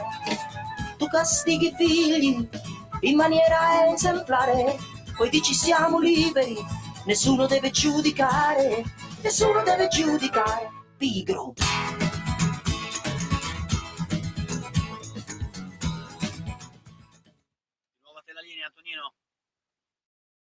Grazie Andrea, era il 1978 quando Ivan Graziani cantava Pigro. Siete sempre sulle magiche onde di Radio Libertà, alle 9:35 minuti e 40 secondi in questo momento. Allora, secondo caso di nera che io vi voglio raccontare quest'oggi, naturalmente, ahimè, abbiamo il bodyguard ucciso in Calabria, arrestati 2 fratelli senza biglietto, pronti alla fuga. Siamo su Il Giornale. Cosenza, Domenico, Umberto Orsino, tornati per le ferie, vivono in Lussemburgo, lite in disco, rissa nel parcheggio. Erano già pronti a far perdere le proprie tracce Domenico e Umberto Orsino. I 2 fratelli lussemburghesi di origini calabresi avevano acquistato i biglietti aerei per lasciare l'Italia. Sono stati ammanettati prima di fuggire e ieri davanti al PM si sono avvalsi della facoltà di non rispondere. Sarebbero loro ad aver picchiato a morte Antonio Perrotta, operaio 34enne, padre di 4 figli, sabato notte davanti alla discoteca Il Castello di San Gineto sulla costa tirrenica del Cosentino. Secondo le ricostruzioni, i fratelli di 24 e 22 anni quella sera erano entrati nel locale senza biglietto. Di fronte all'opposizione degli addetti alla sicurezza interna scoppia un alterco, proseguito poi all'esterno. Lì, oltre le transenne, avviene il violento pestaggio. Secondo la ricostruzione della Procura di Paola, che coordina le indagini condotte dalla squadra mobile di Cosenza, dal commissariato di Diamante e dai carabinieri di Paola e Scalea, Perrotta sarebbe stato colpito con pugni e calci prima di cadere al suolo, riportando un ematoma epidurale acuto e una frattura composta della base cranica. Trasportato inizialmente all'ospedale di Cetraro e poi nell'isoccorso all'Annunziata di Cosenza, era stato sottoposto a un delicato intervento chirurgico alla testa. È morto nelle prime ore del 10 agosto. Stando ai primi accertamenti, Antonio non lavorava direttamente per il castello, ma era amico dei buttafuori. Proprio all'esterno della discoteca sarebbe stato coinvolto nella lite. Resta un mistero il perché si trovasse lì. Antonio conosceva gli addetti alla sicurezza, ma nelle scorse ore è circolata la voce che arrotondasse dando una mano con un lavoro extra. Non era appartenente al personale del locale, hanno comunque precisato i titolari della discoteca. Gli Orsino, originari di Belvedere Marittimo ma da anni residenti all'estero, sono stati individuati attraverso le immagini di videosorveglianza nella discoteca nel giro di poche ore. Pochi secondi che cristallizzano movimenti anomali compatibili con una colluttazione. Domenico, pilastro della nazionale di rugby del Lussemburgo, e Umberto, fisioterapista, tornavano periodicamente alla famiglia e si trovavano in Calabria in vacanza. Nell'abitazione in cui si trovavano al momento del fermo sarebbero stati sequestrati indumenti e calzature corrispondenti a quelli visibili nelle immagini della sera dell'aggressione. Secondo quanto riportato nel decreto di fermo, su una delle camicie già lavate sarebbe stata rilevata una macchia di sangue. Davanti al magistrato e alla presenza dell'avvocato difensore Alessandro Gaeta non hanno aperto bocca. Dopo il fermo emesso dal procuratore di Paola Domenico Fiordalisi, sono indagati in concorso per omicidio aggravato da futili motivi. Un altro passaggio decisivo dell'inchiesta è previsto per domani, quando sarà eseguita l'autopsia sul corpo della vittima. Chiedono giustizia la mamma e il fratello di Antonio Perrotta, e unanime anche il coro dei sindaci del Tirreno Cosentino. Non si può morire così. Tra l'altro, venerdì funerali della piccola Bea, la piccola Beatrice a Bordighera, trovata morta il 9 febbraio scorso nella casa materna, e per la cui morte sono in carcere la madre e il compagno di lei. Al funerale parteciperà il padre, Maurizio Rao, detenuto per altra causa, che sul manifesto funebre ha fatto scrivere: la tua storia meritava più ascolto. Il nome della madre, attualmente in carcere con l'accusa di maltrattamenti aggravati della morte della minore in concorso col compagno Emanuele Iannuzzi, non appare sul manifesto. Alla celebrazione è prevista la partecipazione di centinaia di persone e ci sarà un rigido dispositivo di sicurezza. Un'altra cosa che vi dico: precipita per salvare uno scout, muore a 61 anni, Parma, vittima della caduta nella scarpata o di un malore, salvo il ragazzino di 13 anni. È morto così Luca Storti, 61 anni di Salso Maggiore, A pochi metri quel giovane che chiedeva aiuto, immobile, entrambe le gambe doloranti, probabilmente fratturate. Lui ha cercato di raggiungerlo, ma una caduta, forse seguita a un malore, gli sono state fatali. Quando è stato raggiunto era in arresto cardiaco. Un abbraccio grande a lui e alla sua famiglia. Poco da dire, buona gente. Aveva ragione Sandro Pertini quando diceva di non ritenere né superiore, ma tantomeno non inferiore il popolo italiano rispetto agli altri popoli, perché c'è sempre uno tra noi che si fa accoppare per una causa giusta. E così. Abbiamo qui quella simpaticona antisemita della signora Mamdani insieme al suo antisemitissimo marito Zoran, che va in Siria e Libano ma con la scorta pagata dai cittadini. New York, polemica sul viaggio della Douagi per visitare i parenti. La City Hall sarà protetta da agenti della New York Police Department, che però smentisce. Invece negli Stati Uniti d'America gli USA cadono nella bufala vaccini autismo, come siamo caduti in basso. Il tycoon, cioè Trump, segue Kennedy, riduce il numero di profilassi per i bimbi. Il no dei virologi, grave danno. Di fatto Trump ha tirato fuori dal cassetto la teoria che è costata la dignità e la carriera ad Andrew Wakefield. Il medico britannico nel 98 aveva alterato i risultati di una ricerca scientifica, pagato appositamente per andare contro ad alcune case farmaceutiche produttrici di vaccini. Una frode che speravamo di dimenticare, ma che il tycoon ripropone nella sua politica sanitaria, imboccato dal segretario alla salute Robert F. Kennedy. A volte non si è all'altezza del cognome che si porta. Robert Kennedy Jr. ne è un esempio. Andiamo a vedere adesso. Andiamo a vedere, chiudiamo con Spin Time a Roma, dopodiché parliamo di Matteo Salvini, parliamo di cose serie con lui. Allora. Ecco, intanto a Roma, in largo Argentina, scrive Il Tempo, doppia aggressione a un giovane ebreo, denunciato e subito rilasciato un algerino pregiudicato che lo ha colpito 2 volte in 24 ore al grido di Free Palestine. Vannacci vuole abolire la legge Mancino che condanna questo algerino. Quindi domani un algerino potrebbe tranquillamente pestare un ebreo gridandogli Free Palestine, perché sarebbe giusto dal suo punto di vista. Veniamo a Spin Time. L'occupazione della vergogna, sistemate finora 160 persone, continua il campeggio per strada. Spin Time, il pianto paga, presto si torna in centro, gli ex occupanti spediti in alberghi periferici si riavvicineranno. Altri 40 ex occupanti abusivi del centro sociale Spin Time sono stati sistemati in alloggi temporanei, siamo arrivati a 160 persone ricollocate. E sta cominciando a raggiungere gli effetti sperati la doglianza degli attivisti, che ieri hanno fatto trapelare insoddisfazione per le zone in cui sono stati trasferiti gli occupanti in emergenza abitativa. Che tanta emergenza non deve poi essere se ci si lamenta di essere ospitati gratis alla Storta piuttosto che a Castelfusano.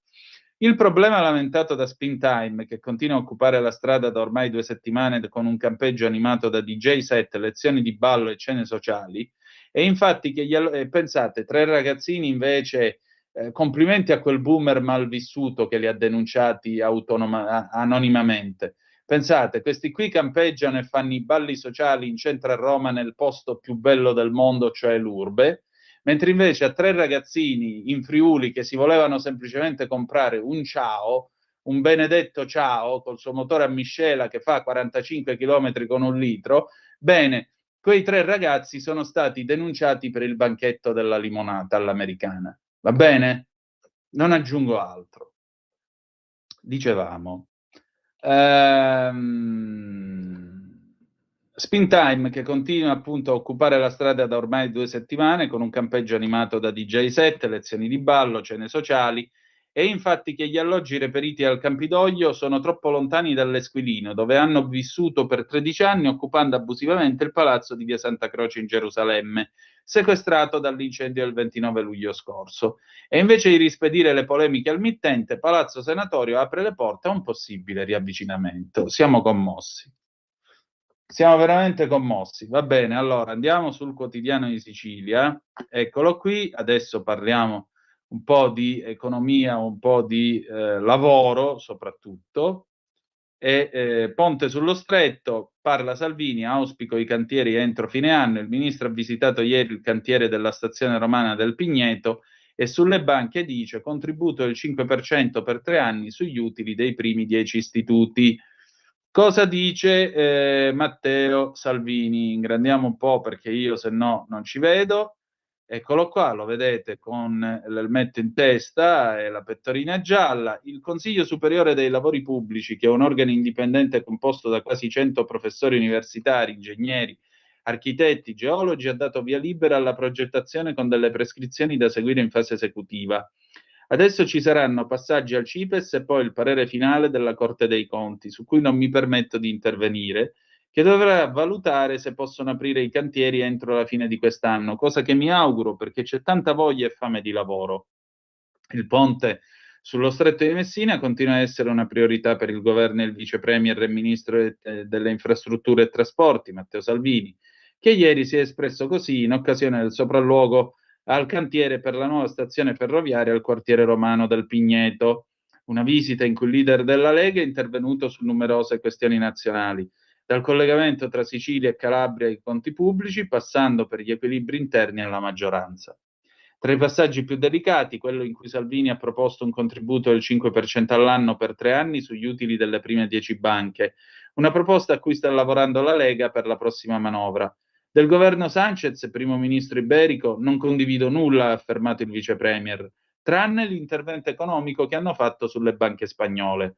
Fatti i dovuti parametri, in Spagna hanno una tassazione, un prelievo tra 5 e 7%. Io ho visto le 2 semestrali e le 2 più grandi banche italiane che hanno fatto utili per quasi 12 miliardi nel primo semestre. Vuol dire che solo 2 banche fanno utili per più di 24 miliardi all'anno. Se facciamo un intervento sulle prime 10 banche italiane, non su centinaia di piccole banche locali, e noi come Lega lo chiederemo, sono convinto che l'intera maggioranza ci accompagnerà. Ricordo a chi esprime dei dubbi, aggiunto sul tema con un non troppo velato riferimento agli alleati di maggioranza, che una parte di questi utili derivano da garanzie dello Stato e quindi dei cittadini, dai costi a carico della comunità e dalla differenza fra interessi attivi e interessi passivi. Vorremmo raddoppiare i militari di strade sicure nelle vie e nelle stazioni, quindi con 2 miliardi ci fai parecchio. Poi, proprio riguardo agli equilibri tra gli alleati di governo, è voluto tornare sul tema della legge elettorale e delle preferenze, che ha spaccato la maggioranza alla Camera.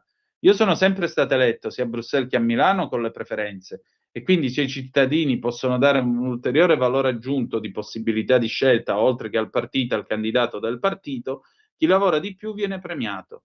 Mi sembra che l'equilibrio sia stato trovato e quindi a settembre non penso che avremo dei problemi. Adesso noi andiamo invece su Repubblica, perché nel frattempo c'è Landini che parla della situazione economica del paese.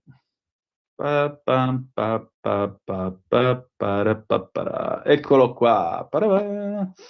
Tra l'altro, prima di chiudere, ecco, chiudiamo la parte sulla Lega con questo retroscena scritto dalla collega Gabriella Cerami per Repubblica. Lega, la corrente del Nord, lancia il suo statuto, partito liberale federalista. Le regole dell'associazione creata da Fontana e altri governatori, 3 grandi aree dotate di autonomia fiscale e legislativa. Fontana c'ha ragione da vendere sull'area dotata di autonomia fiscale e legislativa perché la Lombardia è terza potenza economica regionale a livello europeo. Difatti poi vedremo i dati e vi racconterò un po' com'è la situazione. Ma tornando a noi, nelle chat della fronda leghista, animata dai governatori del Nord, rimbalza la bozza di statuto del Partito Liberale Federalista Italiano, PLFI. La discussione si fa sempre più concreta. A settembre si avvicina, il raduno di Pontida, anche il fronte del Nord si prepara. L'ipotesi estrema è la scissione, in alternativa alla creazione di un'associazione che ha comunque il sapore di una minaccia. La bozza era stata inviata per errore, poi subito cancellata qualche settimana fa da Attilio Fontana in un gruppo WhatsApp e anche se era stata derubricata a semplice documento da non diffondere, ora in realtà è tornata di stretta attualità perché se Matteo Salvini non cederà il passo, il Partito del Nord è pronto a tutto. Le settimane cruciali per capire il destino leghista saranno quelle che separano l'evento romano dell'8-9 settembre dal raduno del 20 settembre sul pratone storico leghista. Di fatto, la proposta di modifica dello statuto leghista che era stata presentata al segretario e da lui cestinata, adesso è tornata a vivere in questo testo che i dissidenti hanno chiesto a un giurista di stilare. Il Partito Liberale Federalista, si legge, è associazione politica. Si ispira ai principi del liberalismo democratico fondato sulla tutela delle libertà civili, economiche e politiche al fine di realizzare gli obiettivi dello sviluppo sostenibile. Si ispira poi ai principi del federalismo competitivo in conformità ai principi di autonomia, sussidiarietà, decentramento, dello Stato di diritto e della libera concorrenza. L'associazione o partito nascerebbe per favorire la creazione di 3 grandi aree federali, nord, centro e sud, dotate di autonomia fiscale e legislativa, e per sostenere la trasformazione dell'ordinamento italiano in senso federale, nel rispetto dell'unità della Repubblica e dell'autonomia dei territori, preservandone le identità. La costante è il federalismo, fumo negli occhi per il leader leghista che difende il partito unico nazionale. In fondo a lui non è stato mai perdonato di aver tolto la parola Nord dal nome del partito. Gli iscritti, si legge ancora nella bozza, devono mantenere comportamenti coerenti con i valori liberali, democratici e federalisti. Si darebbe vita anche a un comitato federale che coordina le sezioni territoriali, promuove la cultura federalista, elabora proposte di riforma istituzionale coerenti con i principi europei di sussidiarietà. Manovre sempre più precise e attente che lasciano presagire una rottura e stridono con la calma professata da Salvini, che fino a ieri nella veste di ministro ha fatto un sopralluogo nel quartiere del Pigneto di Roma. Qui il segretario ha glissato sui sondaggi che vedono una Lega in caduta, ma ha assicurato che sta lavorando per rafforzare la squadra in continuità col mandato che gli è stato affidato un anno fa nel congresso a Firenze. All'unanimità, sottolinea. E poco importa al leader se dal Consiglio direttivo lombardo venerdì scorso è arrivata la richiesta di un passo indietro da almeno 5 dirigenti su 31 che hanno parlato, mentre oltre 15 hanno chiesto quantomeno un passo di lato, tra questi il governatore Attilio Fontana.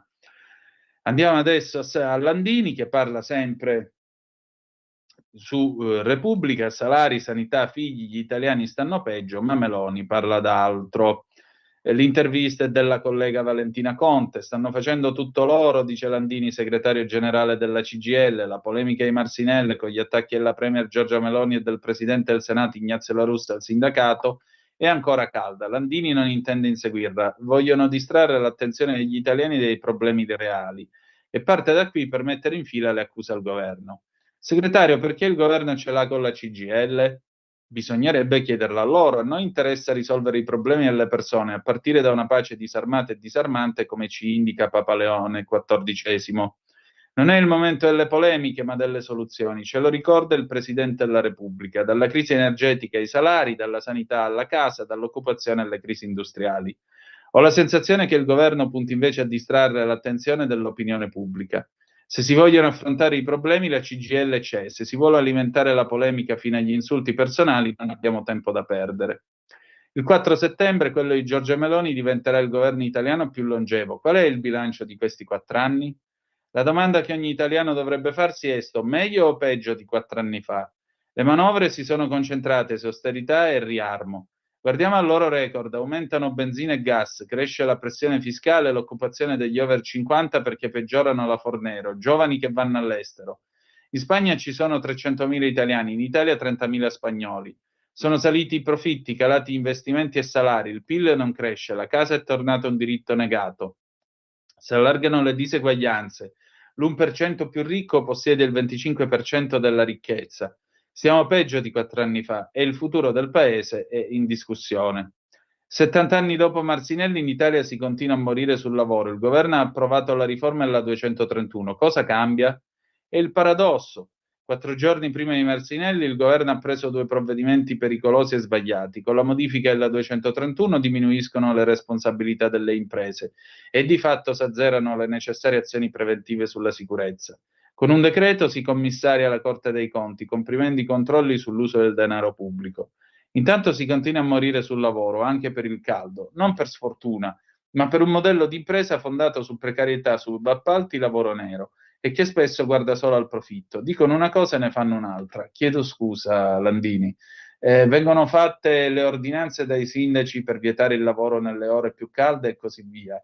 È colpa del governo se la gente se ne fotte e continua a lavorare e muore? Allora, mandiamo in giro gli ispettori del lavoro, magari si potrebbe fare questo, come si potrebbe magari andare nei vari posti nel meridione d'Italia dove italiani e stranieri, perché sì, il caporalato non riguarda solo quelli con la pelle scura, riguarda anche italiani come me e come voi che vengono sfruttati da decenni. Perché noi andiamo a fare delle belle retate da quelle parti con questo caldo? Sì, con questo caldo porco. E allora magari poi discutiamo. Dunque, in autunno arriverà la quinta manovra del governo Meloni, l'ultima. Cosa chiede la CGIL? Una vera riforma fiscale. Tutte le forme di reddito devono essere tassate in modo progressivo. Non basta, non soltanto lavoro e pensioni, basta flat tax. Chiediamo la restituzione del fiscal drag. Indipendenti e pensionati hanno pagato oltre 25 miliardi di tasse in più. Bisogna intervenire sulle rendite finanziarie e immobiliari per trovare risorse per sanità, casa, politiche industriali. È sbagliato che l'unica spesa a salire sia quella per le armi. A crescere devono essere stipendi e pensioni. Ma difesa significa anche commesse e posti di lavoro. Non c'è una contraddizione nel vostro no all'aumento delle spese militari? Non la vedo. La conversione dell'economia italiana ed europea in un'economia di guerra è un'illusione. 21 miliardi in armi non ci renderanno più sicuri. Allontaneranno la pace e toglieranno risorse allo Stato sociale. Non troviamo infermieri e medici, invecchiamo e non facciamo figli. A Gaza come in Ucraina si continua a morire. Prima si prende atto che questa scelta è sbagliata e meglio è. Interessante. E quindi cosa dovremmo fare? Dare il culo ad Hamas, Landini? Allora, andiamo avanti. Cos'altro abbiamo? Politica ne abbiamo parlato. Adesso parliamo un poco di... sì, poi chiudiamo con Vannacci e con Sigfrido. Parliamo invece di cose serie. Mi scuso se io mi cito stamattina su Italia Oggi, ma è giusto raccontarvi questo, perché vedete, questo paese è nettamente migliore rispetto a come lo percepiamo e a come ce lo raccontiamo. E ve lo dico perché, eccomi qua, a pagina 6 di Italia Oggi, la Lombardia al terzo posto dell'UE batte persino la regione tedesca della Baviera come potenza industriale grazie al suo PIL che raggiunge i 505 miliardi di euro. Ora capite bene che quando Attilio Fontana dice ci vuole un'area con un'enorme possibilità di autonomia, non sta dicendo tecnicamente una fesseria, anzi, c'ha ragionissima da vendere. State a sentire, ecco, questa è la cosiddetta, per chi ci sta guardando dai canali video, questa immagine appunto di Visual Capitalist è la cosiddetta banana blu, che è l'immagine di come sono ripartite le regioni economiche più potenti d'Europa ed è il cosiddetto asse Milano-Liverpool. Allora, sentite qui, Lombardia sugli scudi, terza potenza economica del vecchio continente grazie al suo PIL, pari a 505 miliardi di euro, cosa che le permette di essere alle spalle dell'Île-de-France, 866 miliardi, e dell'inglese Greater London con 713 miliardi. No, non prendiamo telefonate prima delle 10, scusatemi, abbiate pazienza, siate rispettosi. Perché gli ascoltatori, prima di tutto, hanno diritto ad avere la più ampia parte di informazioni disponibile. Le telefonate dopo le 10, per favore, ve lo sto chiedendo. Parole del sito Visual Capitalist che mette alle spalle la Madunina niente meno che l'Alta Baviera tedesca, dove il PIL è a quota 365 miliardi e l'irlandese Eastern Midland ferma a quota 330. Questa è l'area di Dublino, dove ci sono le sedi fiscali di multinazionali molto note, da Apple a Google, passando per Meta e Microsoft, tanto per dire. I dati sono stati elaborati dal sito grazie a quelli forniti da Eurostat e l'Ufficio britannico per le statistiche nazionali. Tutte queste regioni sono i principali snodi europei per finanza, industria, tecnologia, commercio e servizi al business.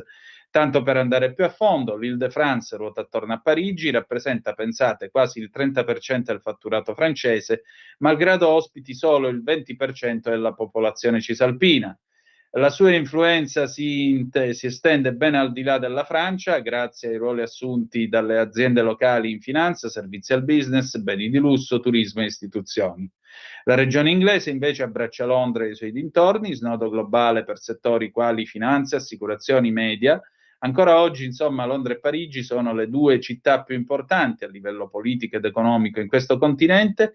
Oggi hanno anche l'asso nella manica del turismo, con tutti i visitatori che arrivano da tutto il mondo. Scendendo verso il cuore dell'Europa, nella banana blu, appunto, asse Liverpool-Milano, ecco anche le regioni Colonia, 237 miliardi di PIL, Stoccarda con 295, Baviera superiore a quota 359.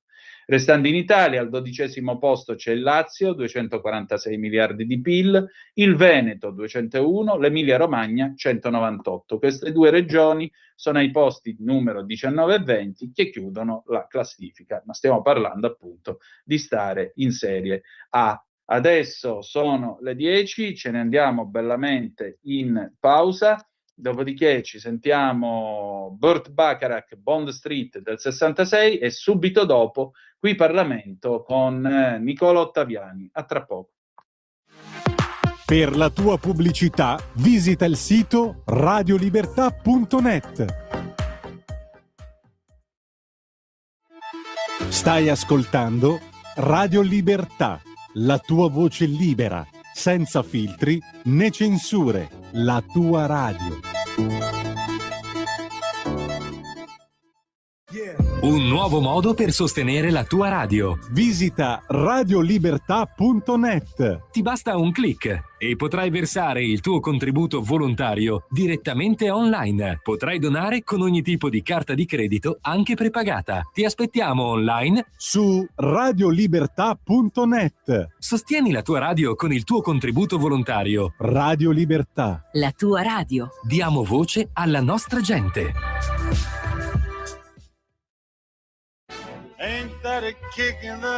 Ascolta i tuoi programmi preferiti, le notizie, la musica che ami e non solo. Con l'app di Radio Libertà puoi interagire con i conduttori, anche quando sei in movimento. Non aspettare, cerca Radio Libertà nello store del tuo smartphone o tablet e scarica l'app gratuitamente. Radio Libertà, tutta la radio con te. Scopri di più su radiolibertà.net. Semplicemente la tua radio. Ehi tu, non trovi più il segnale di Radio Libertà sulla tua radio DAB? Non disperarti, risintonizza. Sì, ma come? È facile, tasto menu, poi scegli il tasto corrispondente alla ricerca automatica dei canali, attendi qualche minuto e tutte le stazioni DAB della tua zona saranno disponibili. In quanti ti promettono trasparenza, ma alla fine ti ritrovi sempre con la bocca chiusa e non puoi dire quello che pensi. Radio Libertà non ha filtri né censure, ascolta la gente e parla come la gente.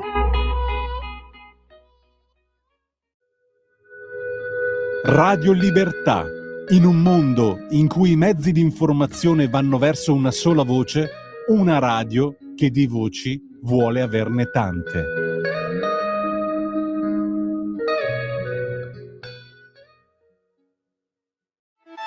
Stai ascoltando Radio Libertà, la tua voce libera, senza filtri né censure, la tua radio.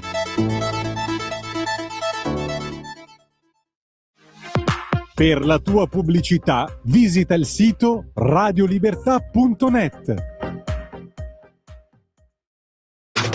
Stai ascoltando Radio Libertà, la tua voce libera, senza filtri né censura. La tua radio.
Parlamento.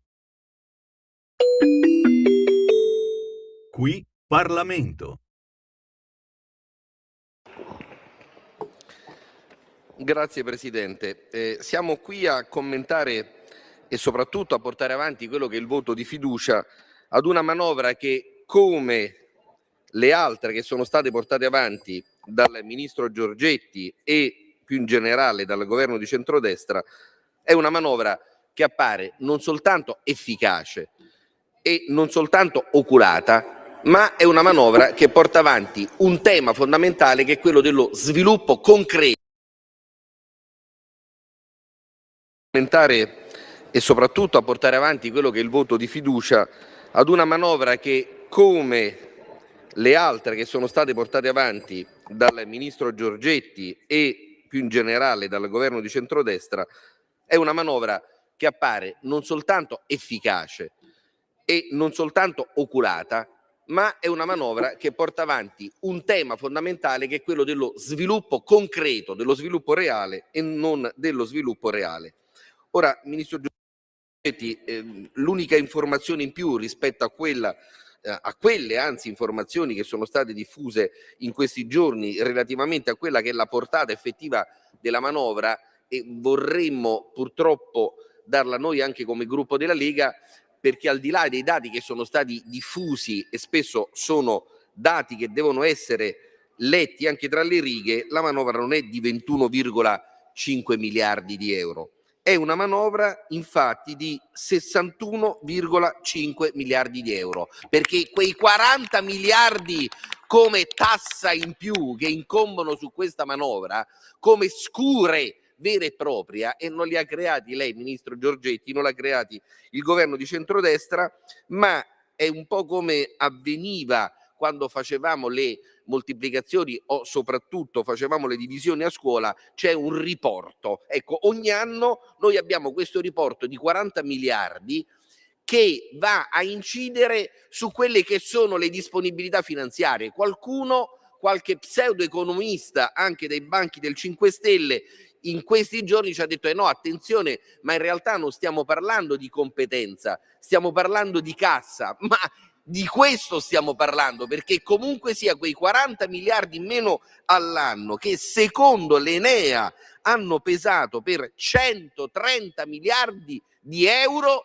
sono soldi in meno per le famiglie italiane, per le imprese italiane e per il bilancio dello Stato. Questo ce lo dobbiamo dire con molta chiarezza, perché i numeri hanno la testa dura. E con una differenza, Ministro, signor Presidente, anche che mentre quella enorme mole di denaro, come qualcuno ci ricorda, come affermò Winston Churchill, mai è stato speso così tanto per così pochi, ha riguardato una platea di appena 500.000 beneficiari, 500.000 fortunati che, ci mancherebbe altro, sono anche loro nostri contribuenti, ma certo se oggi noi siamo costretti a portare avanti una manovra finanziaria di 21,5 miliardi per 60 milioni di contribuenti, è inammissibile, inconcepibile che 130 miliardi siano stati spesi per appena 500.000 nostri comunque concittadini. Questo significa che chi ci ha preceduto non ha commesso un errore, ha fatto una scelta particolare, che è stata quella del mattone, che è stata quella di dare un consolidamento, signor Ministro, a chi aveva già delle rendite, perché quando si parla di colpire le rendite finanziarie, quando abbiamo ascoltato anche in queste ore qualcuno dire no, ma non avete il coraggio di introdurre la patrimoniale, diamine, lì è stato garantito con quell'operazione chi il mattone già ce l'aveva e probabilmente lo ha ereditato da generazioni, perché di questo stiamo parlando, a differenza di un altro bonus che non è il bonus, ma che è un incentivo che viene portato avanti da parte di questo governo rispetto a quello che è il mondo delle imprese, perché l'impresa, e lo ribadiamo sempre noi della Lega, non è semplicemente dell'imprenditore, ma è del lavoratore. L'articolo 2135 del Codice Civile si riferisce ad un complesso organizzato di beni dove chi ne va a beneficiare alla fine, se l'impresa produce quel valore aggiunto viene ridistribuito e crea ricchezza all'interno di tutti coloro che ci mettono braccia, testa e cuore all'interno dell'impresa. E allora noi abbiamo fatto altro, grazie alla sua indicazione, Ministro, ossia creare un 110, no, creare un 180%, che è quello che riguarda la possibilità che le imprese possano portare avanti investimenti con deduzioni, con la deducibilità di quelli che sono gli oneri come costi, con risultati che sono sotto gli occhi di tutti. Qualcuno ci dice no, ma state portando avanti numeri inventati, e non è così, perché dato che sempre la matematica ha la testa dura, caro Presidente, per essere più chiari, una società di capitali, una SRL o una SPA che fa un investimento di 1 milione di euro, grazie alla maggiorazione del 180% ha un risparmio sull'IRES di 430.000 euro che vengono reinvestiti sull'azienda, che vengono reinvestiti in posti di lavoro. Questo significa creare, generare il plusvalore sano dell'economia, non quel plusvalore finto che si faceva finta appunto in passato di ricevere da parte dello Stato, con contribuzioni che spesso venivano devolute a chi l'impresa non l'aveva mai conosciuta fino a quel momento, ma era vicina al potere del governo.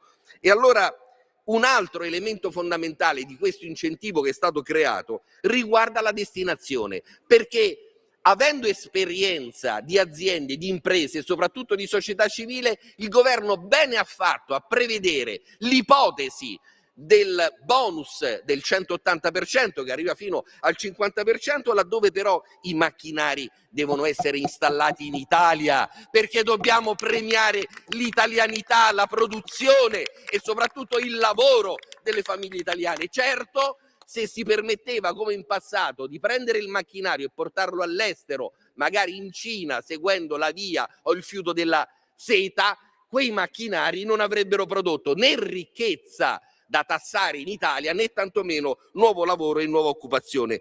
Idem per quanto riguarda i pannelli fotovoltaici. Certo, c'è la necessità di portare avanti quelle che sono le fonti alternative, ma se queste fonti alternative poi vengono prodotte con i pannelli in Cina, che bruciano carbone e poi ci vogliono far credere che noi dobbiamo essere assoggettati al Green Deal, allora anche in quel caso c'è qualcosa che non funziona. E allora ben venga il bonus anche del 180% per l'acquisto dei pannelli fotovoltaici, purché però siano prodotti in Europa e soprattutto con qualità ed efficienza che siano continentali e che non siano dall'altra parte del mondo. E allora quando si fa riferimento da parte delle minoranze, noi ancora le definiamo così perché speriamo che alla fine qualche cosa di non oppositivo lo producano, ebbene quando si fa riferimento a quello che è il profilo dell'arretramento del prodotto interno lordo, bisognerebbe chiedersi perché, bisognerebbe capire perché questo prodotto interno lordo nel nostro continente, soprattutto per quanto riguarda l'industria pesante, non quella leggera, ha avuto questa debacle. Certo non siamo stati noi ad appoggiare alcuni governi di sinistra centro all'interno di quella che era la più importante istituzione comunitaria, quindi nella Commissione europea, che hanno portato avanti questo folle Green Deal, non rendendosi conto di quella che è la ripartizione in giro per il mondo degli abitanti. Ma immaginate che cosa è successo in un'Europa di 450 milioni di persone, davanti a Stati Uniti che hanno una popolazione variabile tra i 330 e i 340 milioni di persone, davanti alla Russia 160 milioni di persone, davanti alla Cina 1 miliardo e 400 milioni di persone, l'India 1 miliardo e 2, noi abbiamo detto no, facciamo i fichi del pianeta, noi siamo i più bravi e i più belli sulla materia del Green Deal, non ci interessa se gli altri producono CO2 o producono inquinamento planetario, l'importante è che noi ne usciamo belli come classe dirigente. E questo non funziona, questo non può funzionare così, Presidente. Allora, quando si fa riferimento, ad esempio, al mondo del lavoro, l'età pensionabile, grazie ad un intervento che ha fortemente voluto la Lega e il nostro Ministro, c'è stata la riduzione dei famosi 3 mesi per quanto riguardava l'aumento dell'età pensionabile nel 2027, e c'è un impegno anche per il 2026 a far scendere tutto questo ulteriormente. Come ci siamo sentiti dire, ma sui lavoratori precoci e sugli usuranti, e andiamo a concludere, Presidente, è stato fatto ben poco. E no, è il contrario, perché anche in questo caso l'economia reale prevale su quella virtuale. Nel 1970 i ragazzi che avevano 19 anni o meno 19 anni e che facevano ingresso nel mercato del lavoro sono stati sicuramente in numero superiore rispetto a quelli del 1990. E allora che cosa succede? Che senza toccare età e requisiti diminuisce la platea degli aventi diritto. Deve concludere. Questa è economia, signor Presidente, e soprattutto è economia di un paese reale che il ministro Giorgetti, il governo di centrodestra hanno restituito a questo paese dopo una enorme latitanza della politica e del senso del reale. Grazie.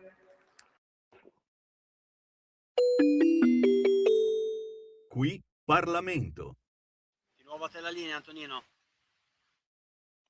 Grazie carissimo e rieccoci qua sempre sulle magiche onde di Radio Libertà. Antonino Danna al microfono con voi.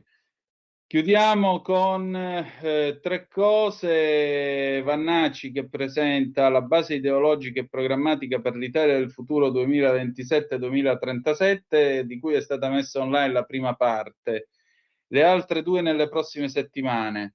Sentite un po' qua quali sono le linee rosse non negoziabili: vita dal concepimento alla morte naturale, famiglia naturale, identità cristiana, concezione romana del diritto, che tecnicamente parlando, concezione romana del diritto è una stronzata, cioè per un motivo molto semplice. Il diritto si è evoluto dai tempi del diritto romano. È vero che il diritto romano come tale è da considerarsi nei principi generali dell'ordinamento, ma vorrei ricordare a chi parla di concezione romana del diritto che noi adottiamo un sistema continentale codificato sulla scia del Code Napoleon dell'anno 1804, che ha superato tutto quell'agglomerato del Codex, del Corpus Giustinianeo, eccetera, eccetera, eccetera. L'unico paese che ha cercato di tenere in vita tutto ciò è la Germania, con il BGB, il codice civile tedesco, che però in quanto tale è stato comunque modificato sulla base delle norme giuridiche europee, sulla base dell'evoluzione del diritto, eccetera, eccetera. Francamente a me l'idea che nel 2030 si debba ricorrere ancora all'emancipazio per avere l'acquisto della proprietà di una cosa, francamente fa un pochettino sorridere. Poi ancora, economia e immigrazione. Sul fisco il partito prospetta la semplificazione tributaria e la riduzione del cuneo fiscale. Ampio spazio a una politica industriale incentrata sul Made in Italy. Bello, cosa c'è rimasto di Made in Italy in questo paese dove quasi tutto è stato delocalizzato? Come fai a rilocalizzare l'imprenditoria in questo paese? E poi la reimmigrazione. L'obiettivo è il blocco dell'immigrazione clandestina tramite divieto di sbarco, pattugliamento navale e chiusura dei porti alle ONG. Si prevedono inoltre rimpatri immediati, aumento dei CPR anche all'estero, stop ai decreti flussi e ricongiungimenti familiari. Ma sbaglio, l'idea dei CPR all'estero è un'idea invece di questo governo? In politica estera, stop all'invio di armi all'Ucraina, astensione da interventi in Iran. Non siamo in guerra con l'Iran. Mentre in materia di sicurezza viene promosso un approccio di tolleranza zero che prevede l'impiego delle forze armate nelle zone ad alta densità criminale. Le forze armate però non hanno i poteri delle forze di polizia, è più la presenza che il resto. Il potenziamento del DAS urbano e il contrasto alle baby gang. Si punta poi alla riduzione dell'età di imputabilità dei minori a 12 anni, che è anche questa un'idea del centrodestra. Per l'energia c'è il no al Green Deal europeo con il ripristino degli acquisti di gas russo. Invece finanziare un oleodotto e fare accordi con Israele per i suoi giacimenti di gas e quindi trattare con una democrazia, questo no. Viene proposta anche l'introduzione delle quote azzurre nei concorsi pubblici per riservare una parte dei posti ai genitori di famiglie numerose, come faceva la buonanima del Cavalier Benito, che premiava le madri prolifiche. Dopodiché daranno 1.000 euro a chi metterà come primo nome al figlio evidentemente Roberto, come si faceva con Benito. Poi abolizione della legge Mancino che punisce odio, violenza o discriminazione per motivi razziali, etnici o religiosi, oltre all'apologia di fascismo. Cioè qui anziché guardare all'Italia del 2050 guardiamo a quella del 1930, bellissimo passo indietro, quindi è un partito fascista, queste cose sono fasciste. Per cui abolire la legge Mancino significa poter saccagnare serenamente di mazzate un ebreo perché è ebreo per strada, oppure fare una bella retata di omosessuali e prenderli a sprangate, eccetera, eccetera, eccetera, eccetera. Per quanto riguarda l'immigrazione, Futuro Nazionale rifiuta categoricamente proposte come Ius Soli e Ius Scholae. Per richiedere la cittadinanza italiana il requisito della residenza in Italia si alza da 10 a 20 anni, il richiedente deve dimostrare una padronanza della lingua italiana di livello C1, essere incensurato, firmare una dichiarazione di assimilazione alla civiltà greca, romana e cristiana. Quella giudaica no, malgrado gli ebrei siano presenti in Italia da prima dei cristiani, ma comunque. Si prevede poi l'istituzione di un incentivo fiscale al rientro degli italiani in età produttiva dall'estero. Non solo, gli arrivi in Italia devono essere contingentati e subordinati alla presenza di tutti i requisiti di informazione e accordo bilaterale per il rimpatrio, arrivi che saranno opzionati anche sulla base di un criterio di compatibilità culturale. Si darà dunque preferenza nei paesi a maggioranza cristiana con bassa criminalità con cui sono in vigore efficaci accordi per il rimpatrio. Tutta roba che la Corte Costituzionale con una sentenza può rovesciare. Rispetto alla nostra civiltà e l'assimilazione sono favoriti dalle radici comuni, una piccola immigrazione di persone cristiane non mina l'unità culturale del nostro paese, che oggi minacciato in primis da un'invasione maomettana di massa. A me pare che in questo paese intanto non ci sia più un'identità cristiana da quel dì, perché è un paese nel quale molti sono battezzati ma pratica solo il 10%, e lo stesso Vannacci dice di non essere praticante. Quindi la seconda cosa è che mi pare che tra l'altro quelli che praticano abbiano una conoscenza spaventosa ai limiti dell'ignoranza e della superstizione del catechismo della Chiesa Cattolica, ma comunque anche qui. Futuro Nazionale ribadisce anche la sua contrarietà al reato di femminicidio introdotto dal governo Meloni e lancia il patriarcato mediterraneo. Poi questi sono quelli che non vogliono il patriarcato maomettano, ma vogliono quello mediterraneo. Per Futuro Nazionale l'ideologia femminista fomenta la contrapposizione tra maschi e femmine, sostituendo l'ormai logora opposizione tra proletari e padroni. Per i vannacciani, insomma, il modello educativo della sinistra fondato sull'ideologia della costante lotta al patriarcato è fallimentare, anche perché deve scomparire ogni traccia della società patriarcale, va diffondendosi un preoccupante aumento della violenza sulle donne. Per questo dovremmo proteggere il nostro modello, quello di patriarcato mediterraneo, volto alla sottolineatura delle specificità, alla formazione di maschi forti, capaci di dominare le emozioni e le passioni, proteggendo le donne e offrendo se stessi per la costruzione e la difesa della società. Le donne possono invece stare in cucina a far da mangiare ed eventualmente darla, che è lo stesso che vuole l'Islam politico, guarda caso. Le idee sull'intelligenza artificiale, non sull'IA, scritte dall'IA, messe sotto esame, intere sezioni del programma Vannacciano, scrive ancora Libero, risultano generate dai chatbot. E con questo momento i cabaret noi chiudiamo. Senti, io tolgo la condivisione schermo e passo alla webcam, Andrea.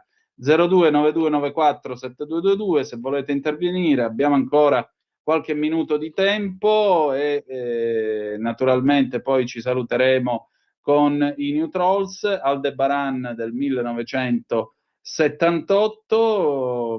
Interessante, l'abolizione del reato di apologia del fascismo, così la gente potrà finalmente andare in giro a dire vaccate di tutti i generi, a farle. Prima una volta si vergognavano almeno, così lo potranno fare.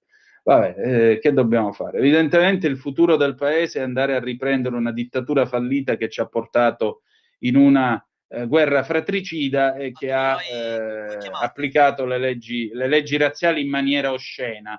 Pronto, chi è là? Buongiorno signor Tonino, Lisetta. Ben trovata. Allora, io l'ho chiamata per il fatto successo a Muggiò, qua poco distante da casa mia, a 4 chilometri da casa mia, per le 4 maestre d'asilo, che qualcuna anche, mettiamolo tra parentesi, non aveva neanche il diploma di fare quel lavoro. E aggiungo, per aver fatto del male, ma molto male, a quei poveri bambini dell'asilo di Muggiò. Nient'altro, signor Antonio, la saluto. Benissimo, altra telefonata. Pronto, chi è là? Sì, pronto, buongiorno, sono Giampaolo Bernasconi da Fallope in provincia di Como. Ben trovato. Buongiorno. Senta Antonino, io volevo dire 2 cose velocissime. Uno sul discorso dei salari, che secondo me comunque rimane una priorità in Italia, ci sono dei salari troppo bassi. È uscito anche il libro di Riccardo Staglianò, Hanno vinto i ricchi, che analisi dei salari, ne ho parlato prima del libro di Riccardo Staglianò, e questa è una cosa. Una seconda cosa, le volevo chiedere, lei conosce per caso uno storico che si chiama Carol Quigley? L'ha mai sentito? No, non ho il piacere. No, ecco, questo Carol Quigley è uno storico del 1960, ha scritto un libro, Tragedy of Hope, che è un libro abbastanza importante per la cultura anglosassone, l'ha letto anche Bill Clinton, almeno sulla copertina c'è una foto di Bill Clinton. Comunque, in poche parole volevo dire una cosa sulla Svizzera. Voi parlate molto bene della Svizzera, io abito qui a 5 km dalla Svizzera. Questo storico Carol Quigley in Tragedy of Hope addirittura dice che la Svizzera non è nemmeno Occidente, dice che l'Occidente è la Germania, la Francia, l'Inghilterra, il Nord Italia, ma non la Svizzera. Ed in più, secondo me, la Svizzera è il paese dei cucù, cioè glielo dico tranquillamente, perché non ha alcuna Weltanschauung come ce l'hanno i tedeschi e come ce li hanno gli europei in generale. Grazie, buongiorno. Buongiorno, ma di tipi strambi in Inghilterra se ne trovano quanti se ne vogliono, quindi ci può stare anche uno che nel 1960 ha scritto una vaccata del genere. Aggiungerei una cosa, è vero però che non ricordo quale comico inglese abbia detto la differenza tra l'Italia e la Svizzera è che in Italia si ammazzavano come i cani durante le signorie e i comuni, e poi hanno prodotto il Rinascimento, la Cappella Sistina, Michelangelo e tutto ciò che c'è di bello nel mondo. Gli svizzeri invece, 500 anni di pace, hanno prodotto il cioccolato e l'orologio a cucù. Quindi vedete un po' voi come la possiamo intendere. Se abbiamo altre telefonate le prendiamo, 0292947222, se volete essere dei nostri attraverso quel magnifico oggetto che è il telefono, anche perché sono le 10:28, poi ci ritroveremo alle 12 con Capitaneria di Porto e Sava Sandir. Noi avremo anche i nostri ospiti, ci sarà Fabrizio Protti dello Sportello Amianto Nazionale e ci sarà con noi Don Fortunato Inoto, il sacerdote siciliano fondatore di Meter. Parleremo di lotta alla pedofilia, quindi credo che il tema sia alquanto drammatico e alquanto interessante per noi e per i nostri figli. Che dire di più? Che niente, domani penultima rassegna stampa del sottoscritto e anche penultima capitaneria di Porto, e naturalmente questo, insomma, poi avremo modo di arrivare fino in fondo e salutarci poi venerdì alle ore 14. Chiudiamo qui i New Trolls, Aldebaran del 1978. A più tardi, grazie. Avete ascoltato la rassegna stampa. In quanti ti promettono trasparenza, ma alla fine ti ritrovi sempre con la bocca chiusa e non puoi dire quello che pensi? Radio Libertà non ha filtri né censure. Ascolta la gente e parla come la gente.